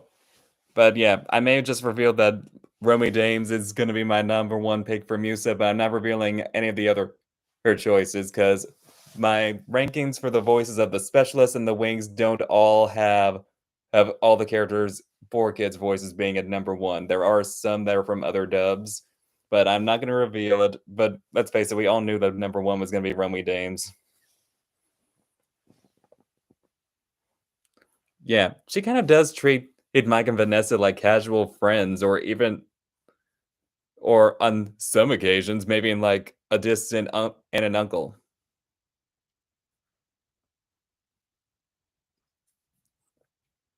I personally disagree with you about Muse's 4 kids voice. It definitely felt very fitting for her. I loved how it was very street, hate smart, and fit with her chill personality and how it's very much and how raspy it was because of how she's not a girly character. oh She's more god. tomboyish and aloof, which fits with her character. And plus, plus her 4 kids personality is absolutely iconic. Some people find it cringy. I find it absolutely entertaining and iconic, and it's just not Musa without it. Oh, let's And plus, she just really it gave the. And while Romy is my favorite, I do think Lisa did a better job at the Crystal Labyrinth scene because she sounded like she was absolutely on the brink of tears, and her voice was cracking. I can understand why some of the dialogue is too cringy for you, but you know, for different strokes for different folks. Whatever tickles your fancy. Yeah, I did not like how Mike and Vanessa were treated. They raised you, Bloom. They're your parents. Ortel and Miriam may have gave birth to you, and yeah, they didn't exactly abandon you, but they are pretty much strangers to you. So you should be calling them by their first names until you get more comfortable with calling them mom and dad. To quote Lena from the Fosters, you carry a child in, or you carry a baby in your belly for 9 months, but you carry a child in your heart forever.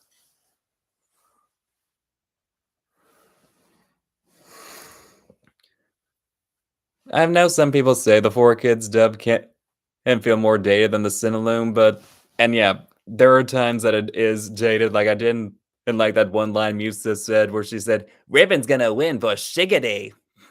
Like, no, no, Musa, that was not one of your better lines. But it also has personality to it, and plus it reminds us of a more simpler time in the 2000s because Wings Club has always been aggressively early 2000s, and that's one of the reasons we love it. Yep, and it's the only one that exists, not that live action show that they tried to pass off as Wings knockoff Riverdale. Yeah, it was definitely knockoff Riverdale. To the point where it made Riverdale and even the chilling adventures of Sabrina look spectacular. But in all fairness, Sabrina and Riverdale exist in the same universe because she was introduced in Archie comics. Hmm, true. Hmm. We should do a ranking of the best Sabrinas. Well, for me, the number one for the best Sabrina would definitely be the Melissa Joan Hart version. I mean, that's just no question. Although, in the And yeah. cartoon series, she voiced Aunt, and her little sister voiced Sabrina. Oh yeah, I do know that Melissa Joan Hart did voice her aunt, hence in the animated show, but I did not know that her little sister voiced Sabrina. I do know that they also brought back the voice of Salem for that. And yeah, fate sucks. Sorry, Lola. Though I doubt Lola will actually be seeing this since she's a busy woman and she has a lot more entertaining options to watch and listen to than me. Now, any other questions? I have one. Anybody so pumped for the new Mean Girls musical? Okay, I'll answer Coco's first, and then I'll answer yours, even though you know mine. I have actually not seen World of Wings yet. I do plan on getting around to seeing it eventually. I mean, I know I'll probably have to watch it without her because of how she rightfully hates the whitewashing of Flora and Aisha to the point where Flora can pass for white. But the voice acting is at least decent. I mean, they have the voices from the DeviantArt dub of slash 3B dub, and for the most part, their voices are pretty decent, some better than others, and definitely not as good as something like Four Kids and Nick. Because, yeah, Nick has a lot of problems with the voice acting for the most part, isn't in one of them for the most part. There are a few, like, I say, ugh. But yeah, I do plan on eventually getting around to watching World of Winks. I don't expect it to be anything too spectacular, but yeah. But whitewashing aside and the It, outfit choices um, aside, um, I think the yeah. animation's gorgeous. They have some great outfits on World of Wings, and let's see. Is it normal to just not even notice whitewashing until someone says it to you? Well, it depends on how familiar I am with the source material. Like, there's apparently, like when I saw the Josie and the Pussycat movie poster, which was years ago. Oh, I did not actually know that the brown character was whitewashed until Carly pointed it out to me. So yeah, it depends on how familiar you are, but you shouldn't be whitewashing them to begin with. And yeah, with World of Wings, it's incredibly noticeable since Aisha is around the same skin tone as Flora, maybe even slightly lighter, whereas Flora can pass for white. Any thoughts from you, Carly, since you're actually a person of color and I'm just your white fiance? There are times where they've drawn Aisha so light that I'm like, is that Bloom with a tan? And they do Yeah. it to like every black girl character. Okay, don't rant. I'm sorry, Coco, but how could you not notice? Because, I mean, Flora could easily pass for white in World of Wings. But anyway, as for the Carly's question about Mean Girls, even though she already knows my thoughts, yeah, the Mean Girls musical movie does not look very good. The fashion looks awful. It's either I mean, very copy and paste. I mean, I haven't seen the trailer yet, but the fashion is one of the was one of the things in the original Mean Girls that people absolutely loved, and it's one of the best things about it. So the fact that the fashion went downhill, especially when these girls are supposed to be rich, makes it feel like they did not have a budget. They did not put in the thought process on how these characters should dress. Oh yeah, there is a Mean Girls musical. Actually, first there was a Broadway musical, and now this movie is supposed to be based on the Broadway musical. Though I hear they've changed some songs, it's weird. Fashion is giving very like copy paste and done in like different fonts, or they took the line on Wednesdays we were pink a little too seriously for my liking, and it's Yeah, Gretchen is Gretchen's dad was supposed to have invented toaster strudel. She should be given Chanel instead of giving Target. Chanel, Target, Burberry. And Regina, she went from being super feminine to being what looks like super butch. She actually kind of reminds me. And not butch lesbian, I just mean butch in general, but pink. She looks like she'd be. It's like what Janice Ian would wear if Janice Ian were into pink. Yeah.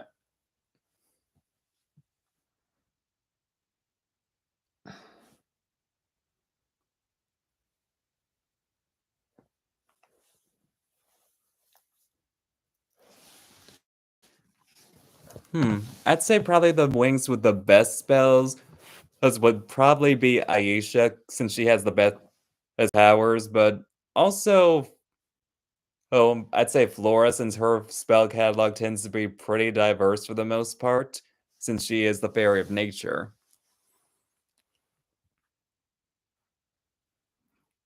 I just didn't. I wish they wouldn't make her so weak or make her get knocked out every time. I'm glad we have to see what a problem is, Dorian.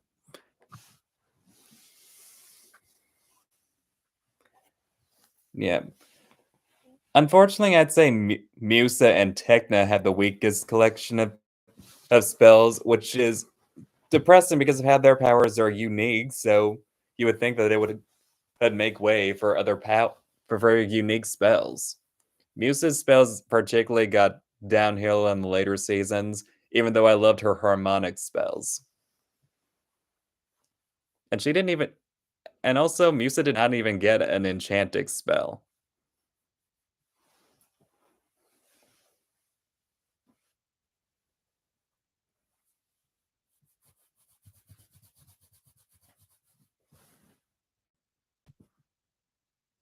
Yeah, Flora definitely needs some more earth spells. Yeah, Musa and Tekna definitely don't get much attention in general.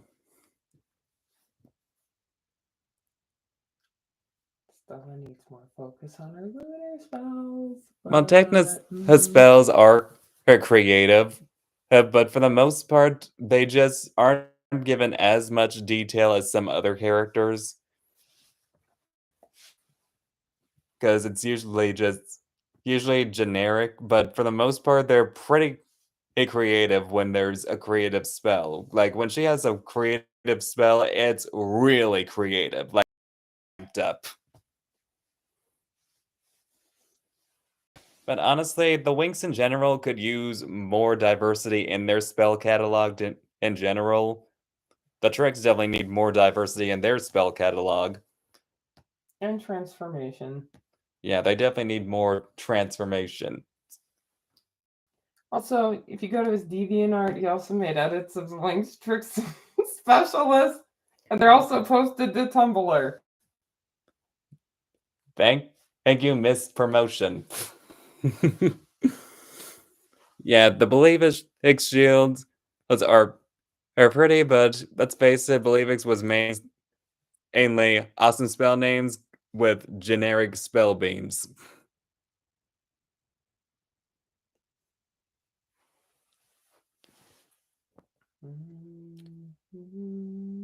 And also in my edits, I did make Helia and Brandon to be fairies. I made Helia the fairy of art, and I made Brandon the fairy of geodes, since based off of Diaspro's powers, which are gemstones, I figured it might be good to go with a geodes for Brandon.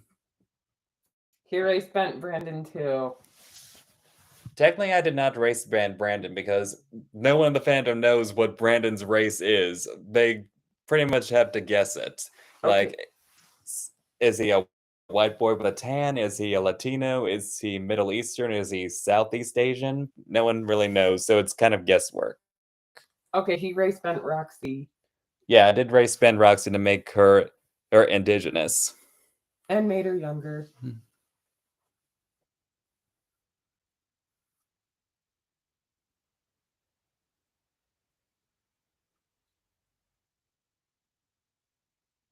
I actually did notice that, Coco. I don't know notice it extremely well, but I do somewhat notice it.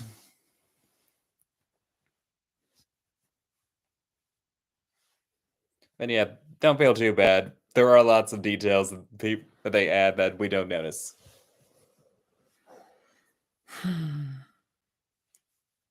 Cool.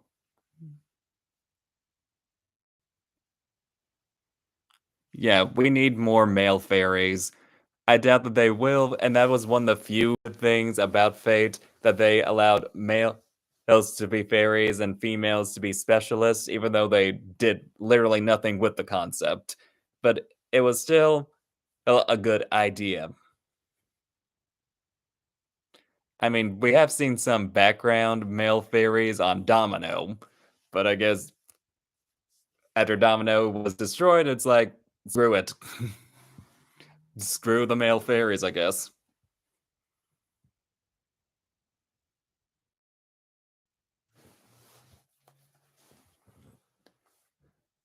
I don't think so. Like I said, the only male fairies I ever saw were the ones that were on Domino.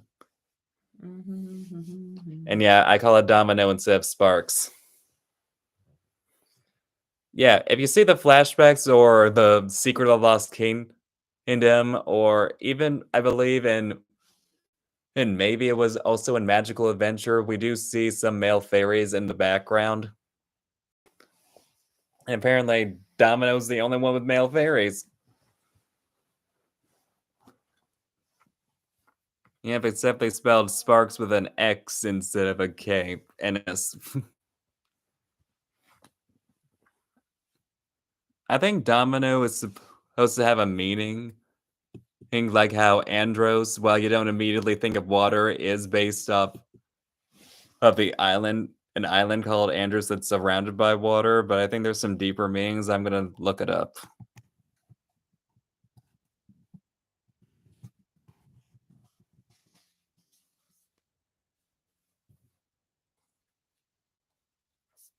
And let's see.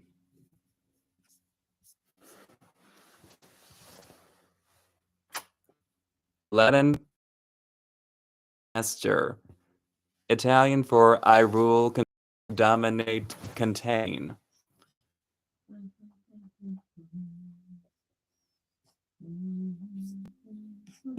I think there's more.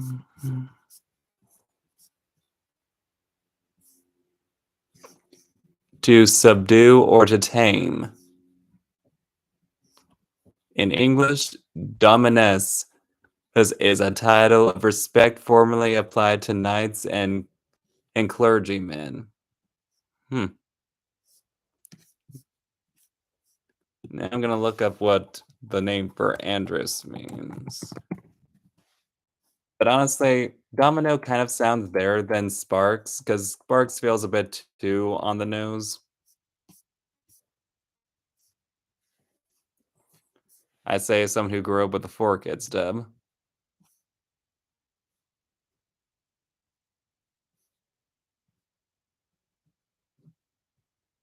Yeah, Andros is just referring to an island that's surrounded by water, which I guess fits with the world of Andros, considering it's, you know, oh, sparks of hope. That makes sense.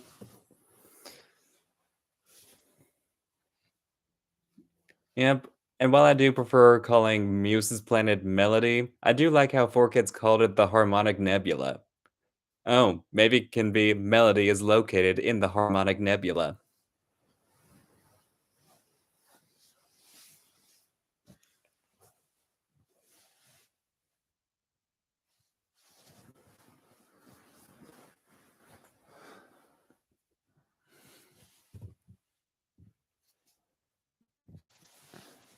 Sorry, I had to change my position. Do you want a chair?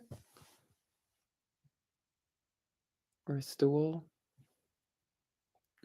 I'm fine, Carly. Okay.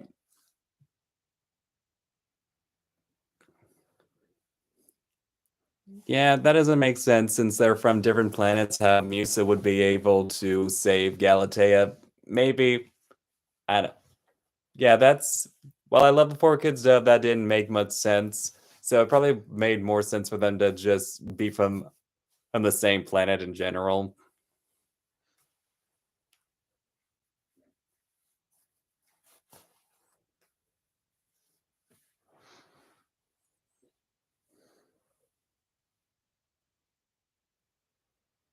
I do like the concept of fairy that has the power of creativity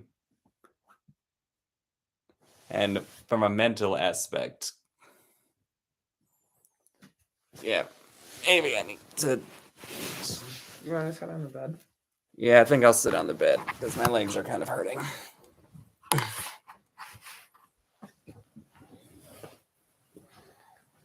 Well, to be fair, I don't think they knew that Galatea was going to be a character since they did that change all the way back in season 1. I'd say maybe it was so that Stella wasn't the only princess, because at that point only Stella was known as the princess because we didn't know about Bloom's backstory yet. Plus, it is good to have a woman of color be a princess. My personal headcanon, because they did say in season 2 that Musa's dad was pretty much cut off from royal ties, so well, I guess Musa's only a princess and by birth and not doesn't really have much of a title, but I personally just see her parents as a whole Prince Harry and Prince and and Meghan Meg Markle. and Meghan Markle's situation. And honestly, I feel like they could have got around it if they had Galatea be Musa's cousin,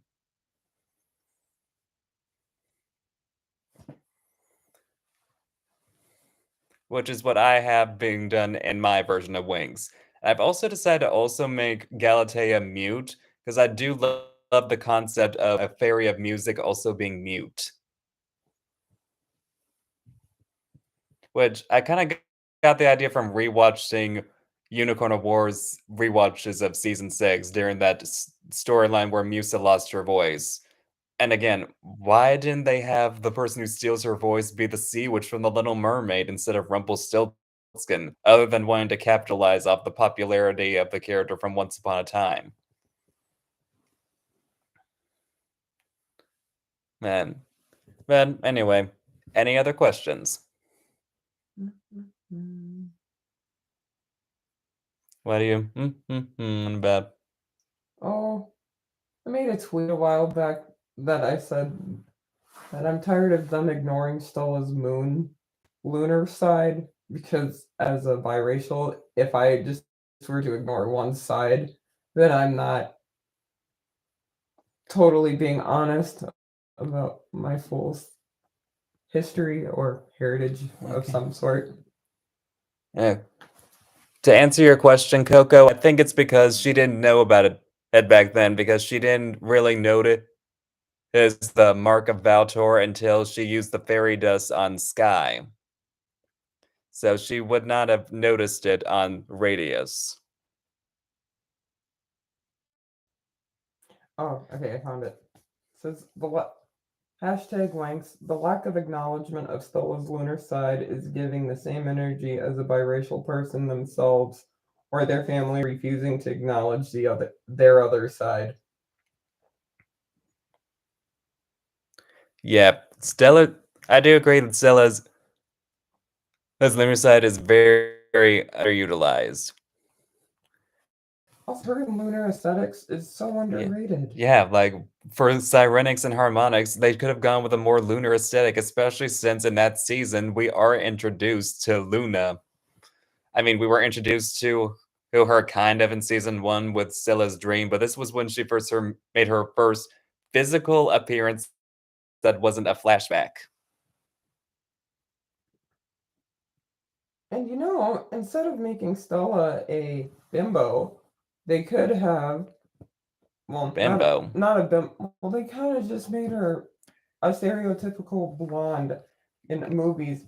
They could Yeah. have had her focused on rebuilding her relationship with her mother and learning her lunar side. Yeah, the characters are kind of flanderized in the movies and definitely in the later seasons. Lyrics design is gorgeous.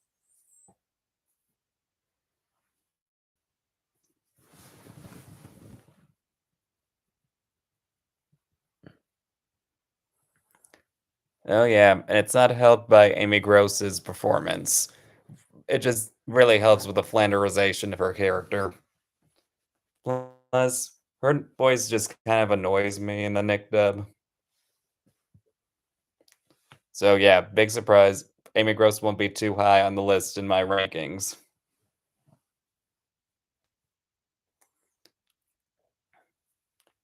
Yeah, when I did my redesigns of Cyrenics, which were basically the harmonics hairstyles apart from Techna's, but with mermaids. I made Stella's more lunar inspired with her color palette, with it being silvery blue and some blues.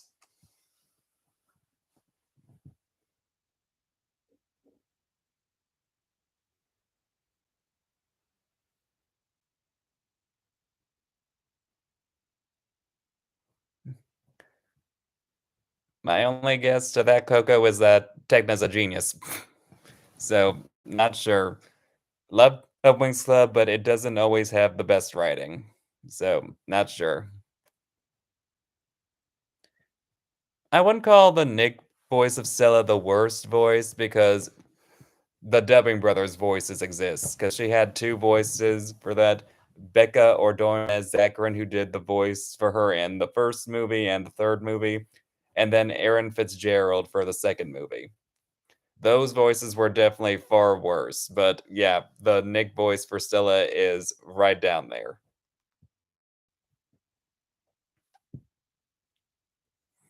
Because, yeah, I do understand why some people might like Amy Gross's performance since it fits her archetype, but I feel like it does it too much to where she feels like a caricature. My top three voices for Stella, if they got a chance to voice her, would be Ashley Tisdale, Chelsea Kane, who, funnily enough, already played a character named Stella, and of course Olivia Heck, who voices Chloe from Bratz, or Rhonda Yeah. from Hey Arnold.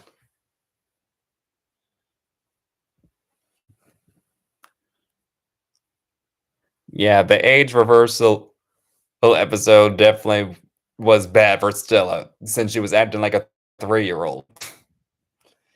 Both when she was a grown ass, I hesitate to say adult since Nick wanted to de-age the Winx to 16 again, but even as a grown ass teenager, she should not be acting like that. The original Stella would never.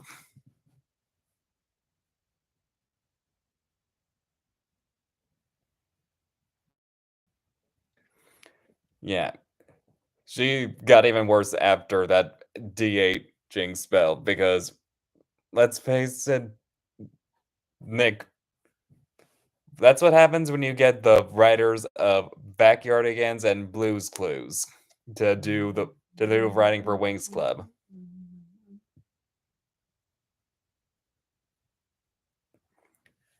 Yeah, Olivia Hack would have been a great Stella. My favorite Stella will always be the Four Kids version.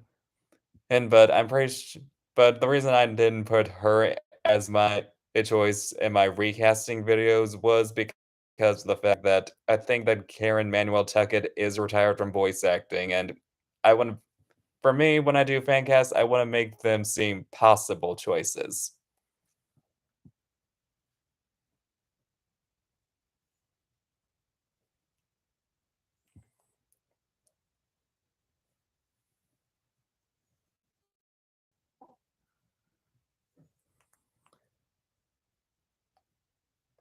But the but I do like the idea of Olivia Hack or even and Caitlin Glass being in the voice of Stella. And for those who don't know, Caitlin Glass was the voice of Winry from Full Metal Alchemist, amongst other things, I'm sure.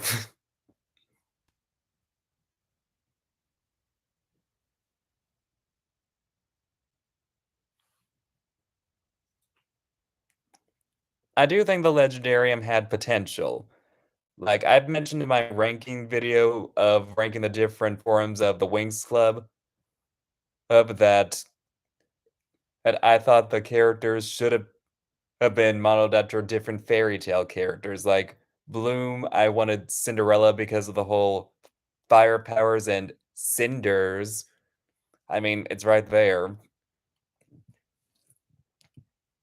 And And plus, glass is made with heat.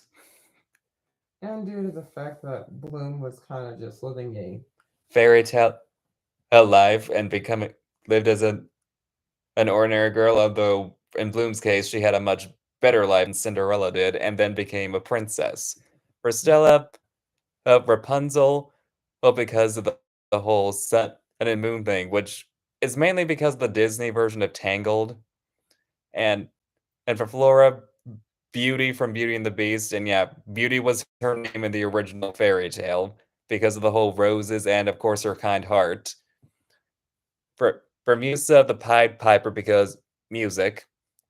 Techna, Tinkerbell, although I heard some people say maybe she should have been like a robot version of Pinocchio, which that could have been cool, but also considering she's autistic coded to a lot of people, that could have some issues. I say as an autistic person myself and as someone who's engaged to someone who's autistic as well. We're both autistic. And for Aisha, I'd say the little mermaid, since, water. And if we were to give Roxy the seventh ancestral one, I'd say she'd be Odette from Swan Lake, which most people will know better for being the Swan Princess.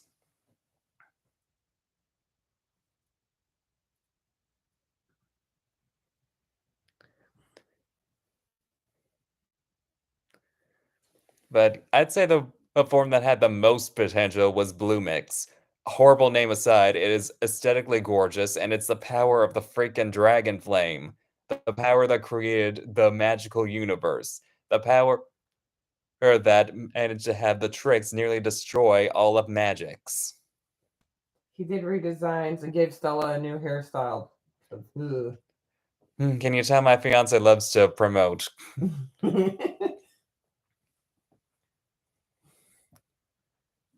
Yeah, the tricks definitely got a major glow up in season in 6 visually. Character-wise, they're eh,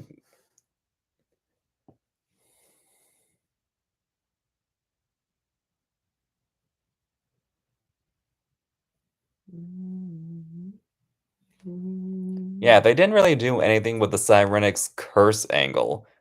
It felt more like Palatia and Daphne were the ones cursed by the ancestral witches rather than the form itself being cursed because the wings show no repercussions. There's nothing that affects them when they're using Cyrenix. They have no limitations and no danger going on, so why even call it cursed? Oh, yes. The Tricks were the first ones to get blue mix, and they actually had their own individual dragons, which I wish the Winx got when they got blue mix, which I actually did in my version of Winx Club. I gave them their own individual dragons.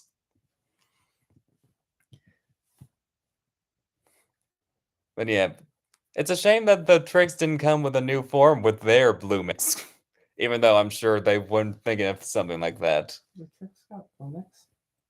When they stole the dragon flame. That When okay. they stole the dragon flame, they ended up getting their own individual dragons when they used their powers. So people joke that they pretty much got blue mix. Oh, okay.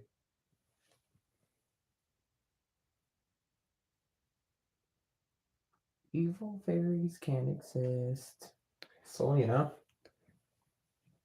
Yeah, evil fairies can exist and good witches can exist.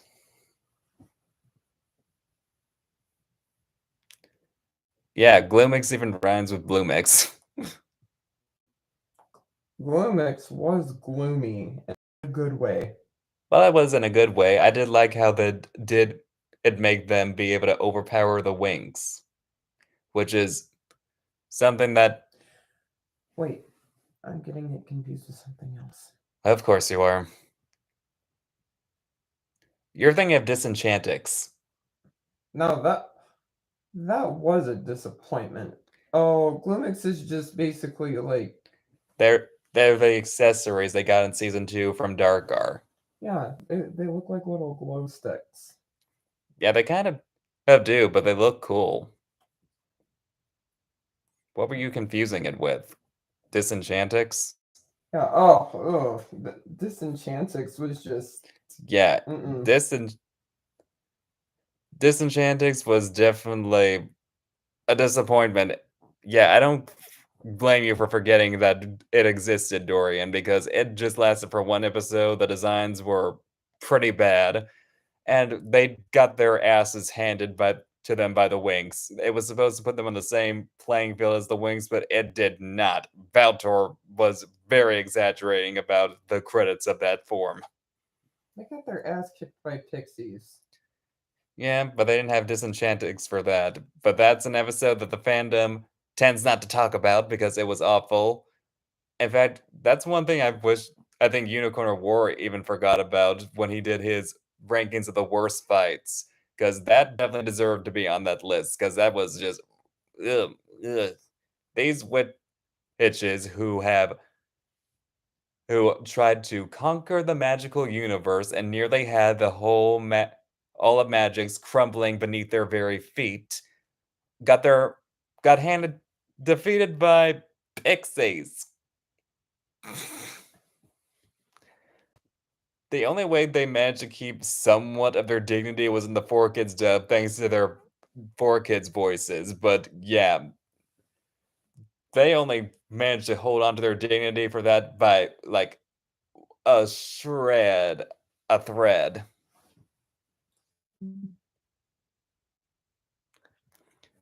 Yeah, season 3 definitely watered down the tricks, which I didn't care for. I feel like they only had their credibility as legit villainesses thanks to their 4 Kids dub in that season.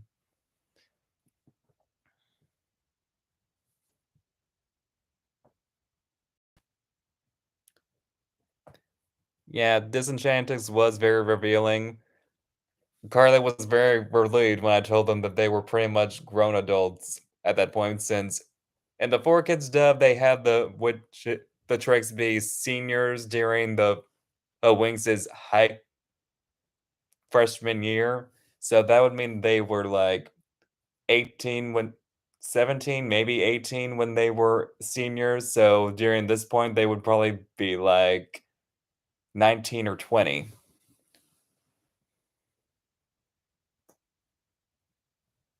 I mean, still, and plus, Winx is known for being revealing, but in the case of Disenchantix, it was done in a very raunchy way. I asked myself, are you going out and fighting fairies in a badass way, or are you going to a strip club? Yeah. I'm not even sure Lisa Ortiz could have given Icy dignity during season 5 because that is the one season where I absolutely despise Icy. Like, ugh. Like, it doesn't help that Alyssa or Larissa Oleneg's performance makes her even more insufferable. But I'm not even sure Lisa Ortiz, with all her might and power, would have been able to save the character in that season because she was just so horribly written. Like, I know Icy was downhill in seasons 6 through 8, although I feel well, maybe not so much 7 and 8 because season 7 was when the tricks were remotely threatening, but then again, they were next to Kalshara and Braphilia, so anyone would look threatening compared to them. But had I still loved the tricks in the other seasons, mainly because it's the tricks I love of them, but I admitted they were not the most they weren't well written, but season 5, oh my gosh, I see. What did they do to my girl? Didn't you say Lisa Ortiz was in that season too? Oh, Lisa Ortiz was in 7 and 8 because of the Duard/3 beat dub, and yet they did not have her reprise her role as Icy, or even Musa. Yeah, I agree. Season 5 for Icy was rock freaking bottom. And Tritanus, no, no. I unpopular opinion, but I think season 6 is better than season 5. I mean, yeah, the story is a bit more messy, but at least they had a decent antagonist with Selena.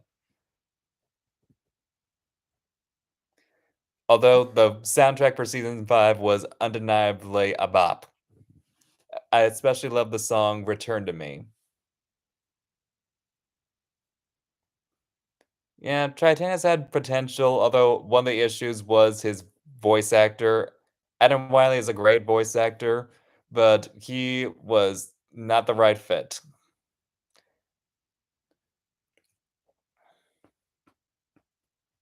Yeah, Selena is interesting. I love her design, and Jessica DeChico did a performance, even though I think they should have cast Jennifer Hale.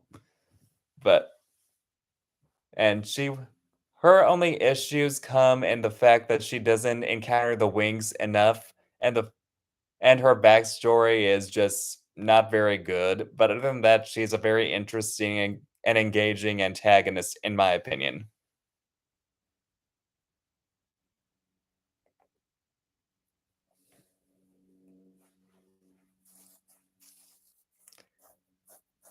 I'd argue that Selena's the best of the post-season 3 villains.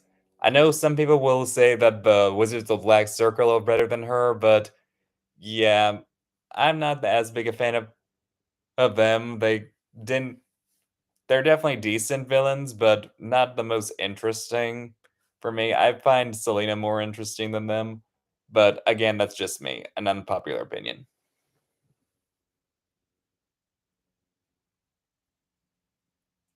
Selena could have been the unofficial fourth Trix. Yeah, I agree. Selena should have been the fourth Trix.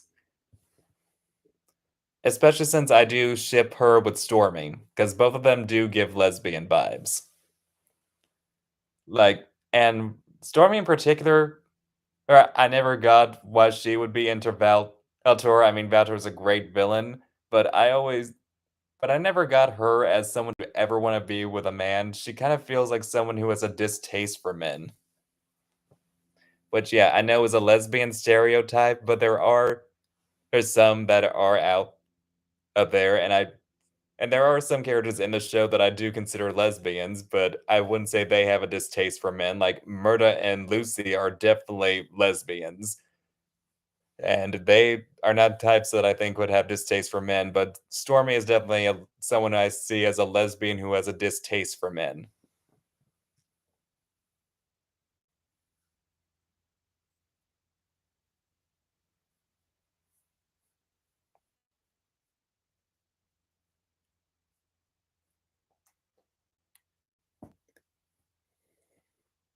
Our club will be as gay as Owl House, and we mean that in the highest compliment possible. Well, probably won't be as gay as Owl House, considering the fact that Bloom and Sky would still be together. We would just make Sky, interesting. Basically take his characterization from the Four Kids dub, which was mostly helped by Dan Green's performance, and try to expand him to where he is not so bland.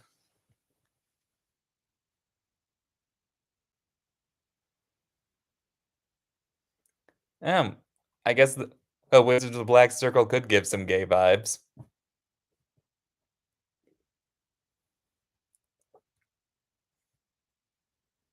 Oh yes, Roy and Nyx for life.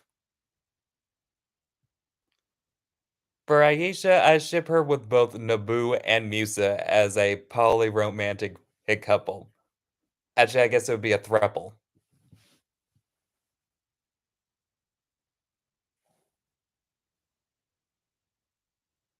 Naboo did not die, okay? He did not Yeah. die. Yeah, we are not a fan of the fact that Naboo died.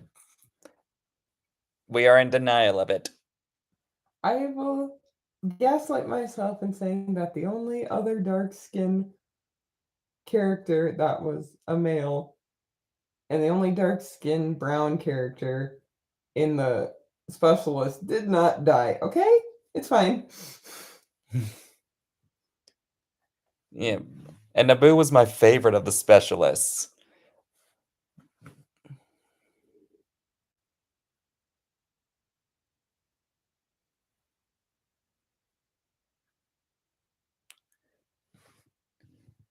Oh, apparently Dorian didn't know that Naboo died. Sorry. Well, the show's been out for a while, so season 4 has been out for a while. Like, we were still in elementary school, I think, when it came out. I tell Oh, myself anything past season 3 does not exist. apart from Secret of Lost Kingdom and debatably Magical Adventure. Just ignore the Bloomix designs and pretend it's Enchantix.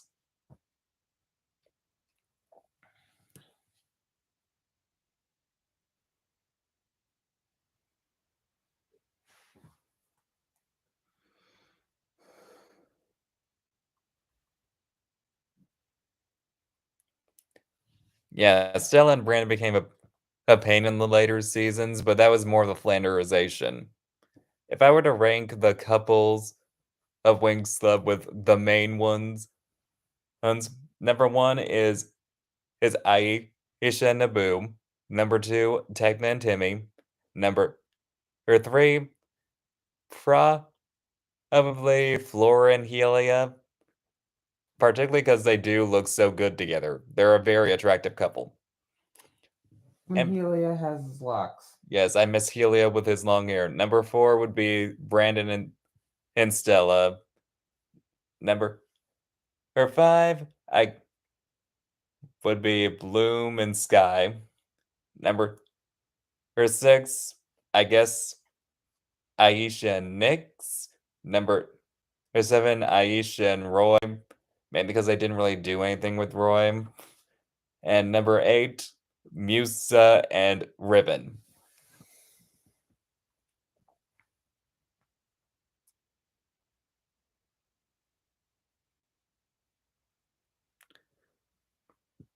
Apparently, what made Dorian attracted to Ahelia was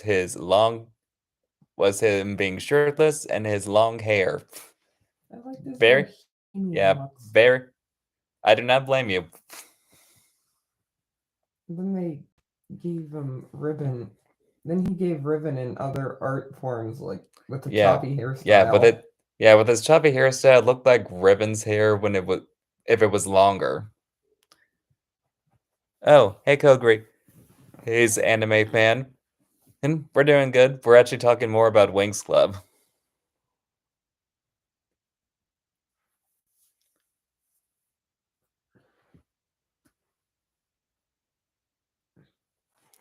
Well, at least Naboo didn't lie the way Sky did. At least he didn't say he wasn't like, "Oh yeah, I'm really engaged to someone else, but I've been dating you, so yeah." I mean, yeah, granted that was kind of a crude simplification of it. But yeah, I don't blame Aisha for being untrusting of him.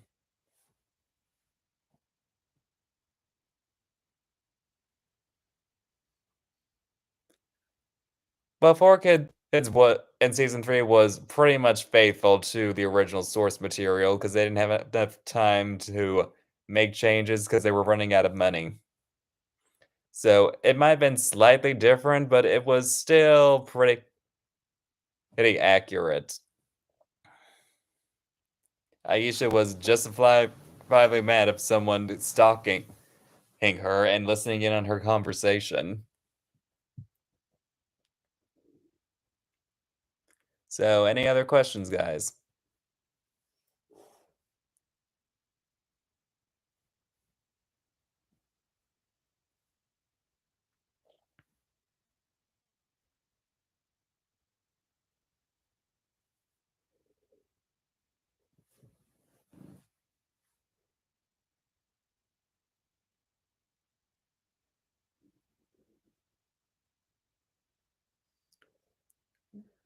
Oh yeah, Palladium and Avalon for life.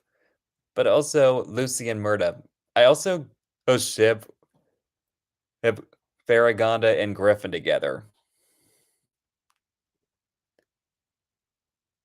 My favorite superhero, probably Jean Grey from X-Men. As for my favorite supervillain, hmm, probably Selena Kyle slash Catwoman. Mm.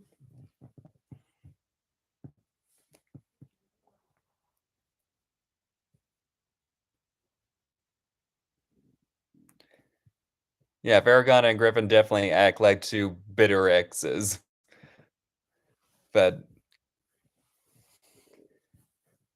but two bitter exes that would get back together. Catwoman depends on kind of depends. Technically, she is more of an anti-hero than a straight-up villain, but she is still categorized as a villain by most people. But if I were to pick someone other than her, maybe it'd be Harley Quinn. I also like Black Cat. Felicia Hardy. Who Yeah, my fiance is really into DC. Black Cat. Did I say Black Cat? She's really into DC and even in Marvel. And yeah, you said Black Cat. Okay. Who occasionally bangs Spider-Man, but I'm still waiting for a Spider-Man movie that a live action one that respects Mary Jane and one that puts Felicia Hardy in the movie. Yeah, but since Mary Jane has not had the best rep in the in live action. My favorite Catwoman from the various movies and cartoons. From live action, definitely the Michelle Pfeiffer version. I love how campy she is while also being dark and psychologically complex and interesting. If I were to choose animated, probably the video game version of her, the Arkham Asylum, mostly because she was voiced by Grey Delisle, and I feel like that voice really suited her. Yeah, Felicia Hardy was in The Amazing Spider-Man 2, but she wasn't really given much, and she never got to be Black Cat because of how the movies were canceled.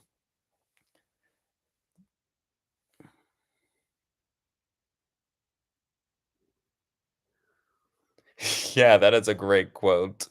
But I don't know about you, Miss Kitty, but I feel so much yummier. Sounds a lot better when it comes out of Michelle Pfeiffer's mouth. But I like the one from Gotham too. and let's see. Yeah, Mary Jane Watson wasn't adapted well. They got a great actress for her in the Sam Raimi films, but of course, she was written so horribly. And, and she was going to be an Amazing Spider-Man 2 where she was going to be played by Sha- Shailene Woodley. Shane Lee Woodley. But because the movies got canceled and they figured it wouldn't be a good idea to introduce her in the second movie because of how Peter was still with Gwen Stacy, it they were probably gonna wait till the third movie, which got canceled. Although don't think Shailene Woodley was the best choice for Mary Jane, even though she's a great actress. And then we have the MCU version where she's completely the opposite of who she was originally. Instead of being is a this person who did have a tragic who did come from a broken home, but still presented herself as very positive, was a popular girl, but was still kind to people who weren't popular. She was basically like Roxanne from the Goofy movie, and made her basically a Daria knockup, but with none of the charm. And yeah, I'm not the biggest fan of Zendaya, but my opinion on her has softened over the time to where I wouldn't call her a horrible actress anymore. She's fine, I guess. And she's definitely not among one of the worst actresses like I originally thought, especially when you've seen some certain actresses. But she was not. Maybe she could have worked as Mary Jane if they went with the original characterization, but Zendaya does tend to just play these deadpan characters, so I'm not sure. And yeah, they didn't even give her a name. They didn't even call her Mary Jane. They called her Michelle Jones and just said, my friends call me MJ as their way of getting him past that and making her Mary Jane, but also not making her Mary Jane.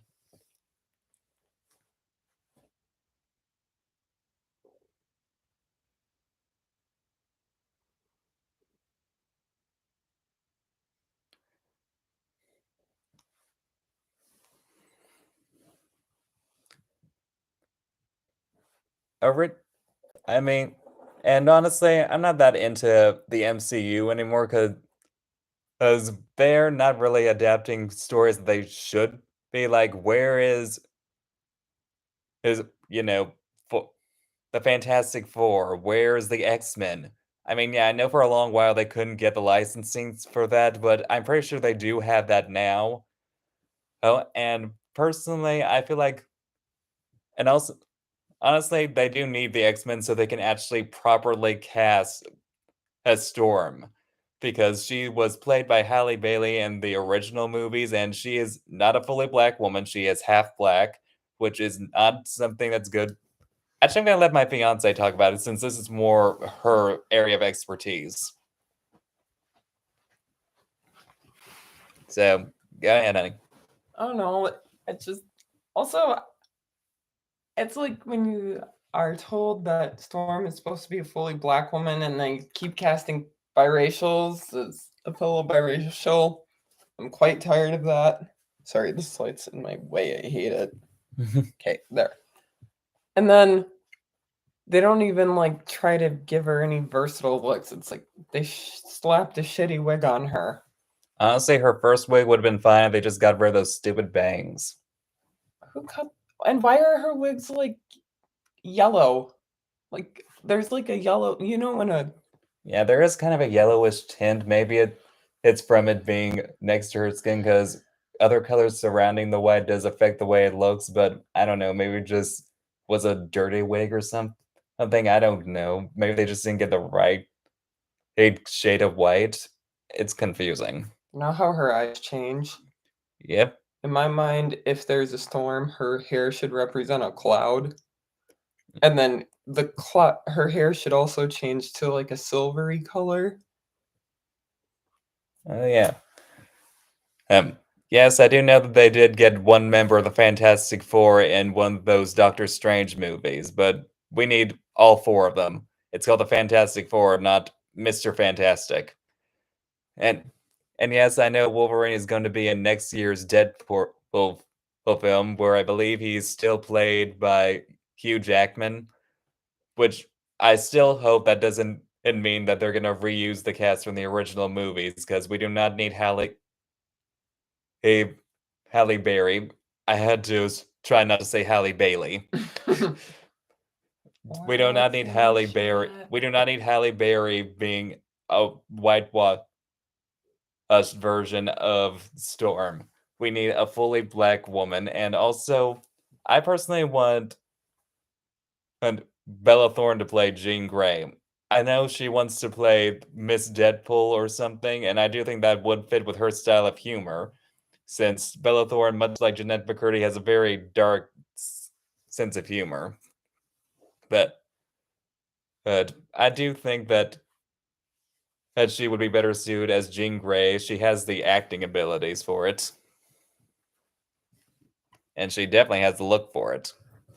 I just hope that they actually write her well, like take inspiration from X-Men Evolution, since that is the best version of Jean Grey there is. Oh, and it can't be directed by Joss Whedon. Yes, no, no, no, not him.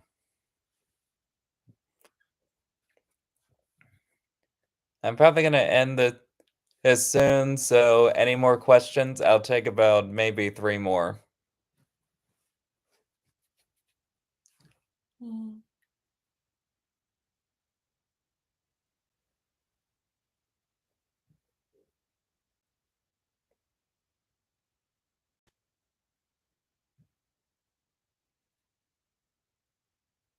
I think maybe his server is lagging. Probably. What's my most anticipated upcoming film? Hmm. I can answer that one. What is it? Wish and Inside Out 2. Oh yeah, Wishing Inside Out is something I'm very much looking forward to. So I guess as maybe so far my most anticipated movies are Wish and Inside Out.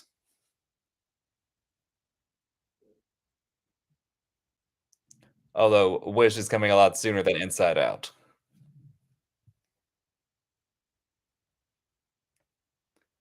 I named myself the Wicked Merman because, for one, I'm a fan of The Little Mermaid, and I'm also a fan of things of Wicked the musical, and also I consider myself very wicked because I'm very mischievous. So I thought I would call myself the Wicked Merman.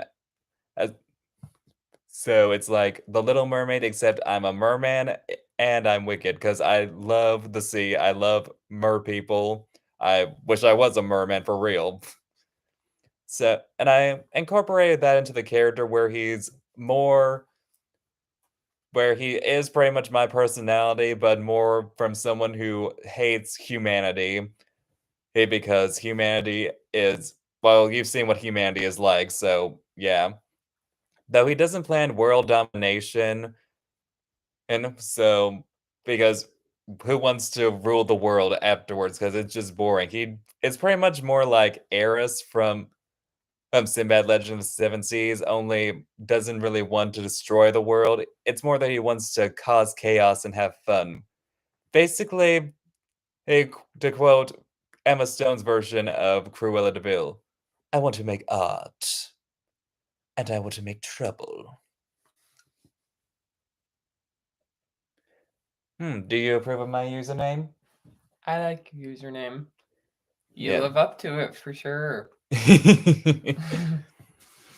He does live up to Mhm. it. Yep, and plus on her YouTube account, she's called Carly Craziness. So we're wicked craziness. Uh-huh, uh-huh, uh-huh. Okay, so I believe that was 2 questions, so I'll answer 1 more. If I ask a question, does that count? No. Oh, oh yes. As someone says we're so cute together, Dorian said it.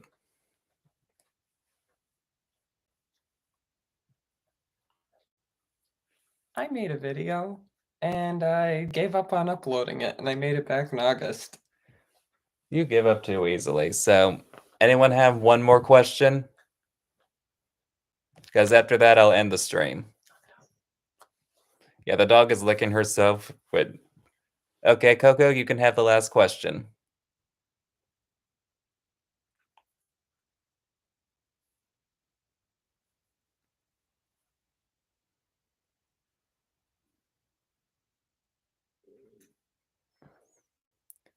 Definitely season 3 of Winx Club. It is I definitely love season 2 as well, and while I prefer the way the tricks were treated in season 2, since they were given more respect and were especially in the fights with the Winx Club, I feel like season 3 was them and really having the Winx grow up and mature a lot better than season 4 ever did. It had the most well done storyline. Do I wish the tricks were treated better? Yes, but overall, it just really amped up. I mean, season 2 definitely amped things up more, but see more than more very compared to season 1, but at season 3 definitely it continued on that trend, and I think the writing was great. I thought Enchantrix was great, even though Bloons was absolute bullshit. She should have earned it by saving her adoptive parents from Baltor. Again, in full detail, he has it on his Tumblr on how Bloom earns her enchantix. And A- if you follow him on And DeviantArt, it's there eh, too.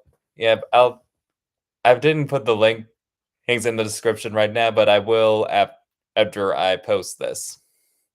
So, yeah, those are my answers. Thank you guys all for coming here. Thank you for putting up with my ramblings and my stuttering. So, thank you for all the support. I really appreciate it, and I hope you all have a great day. Bye.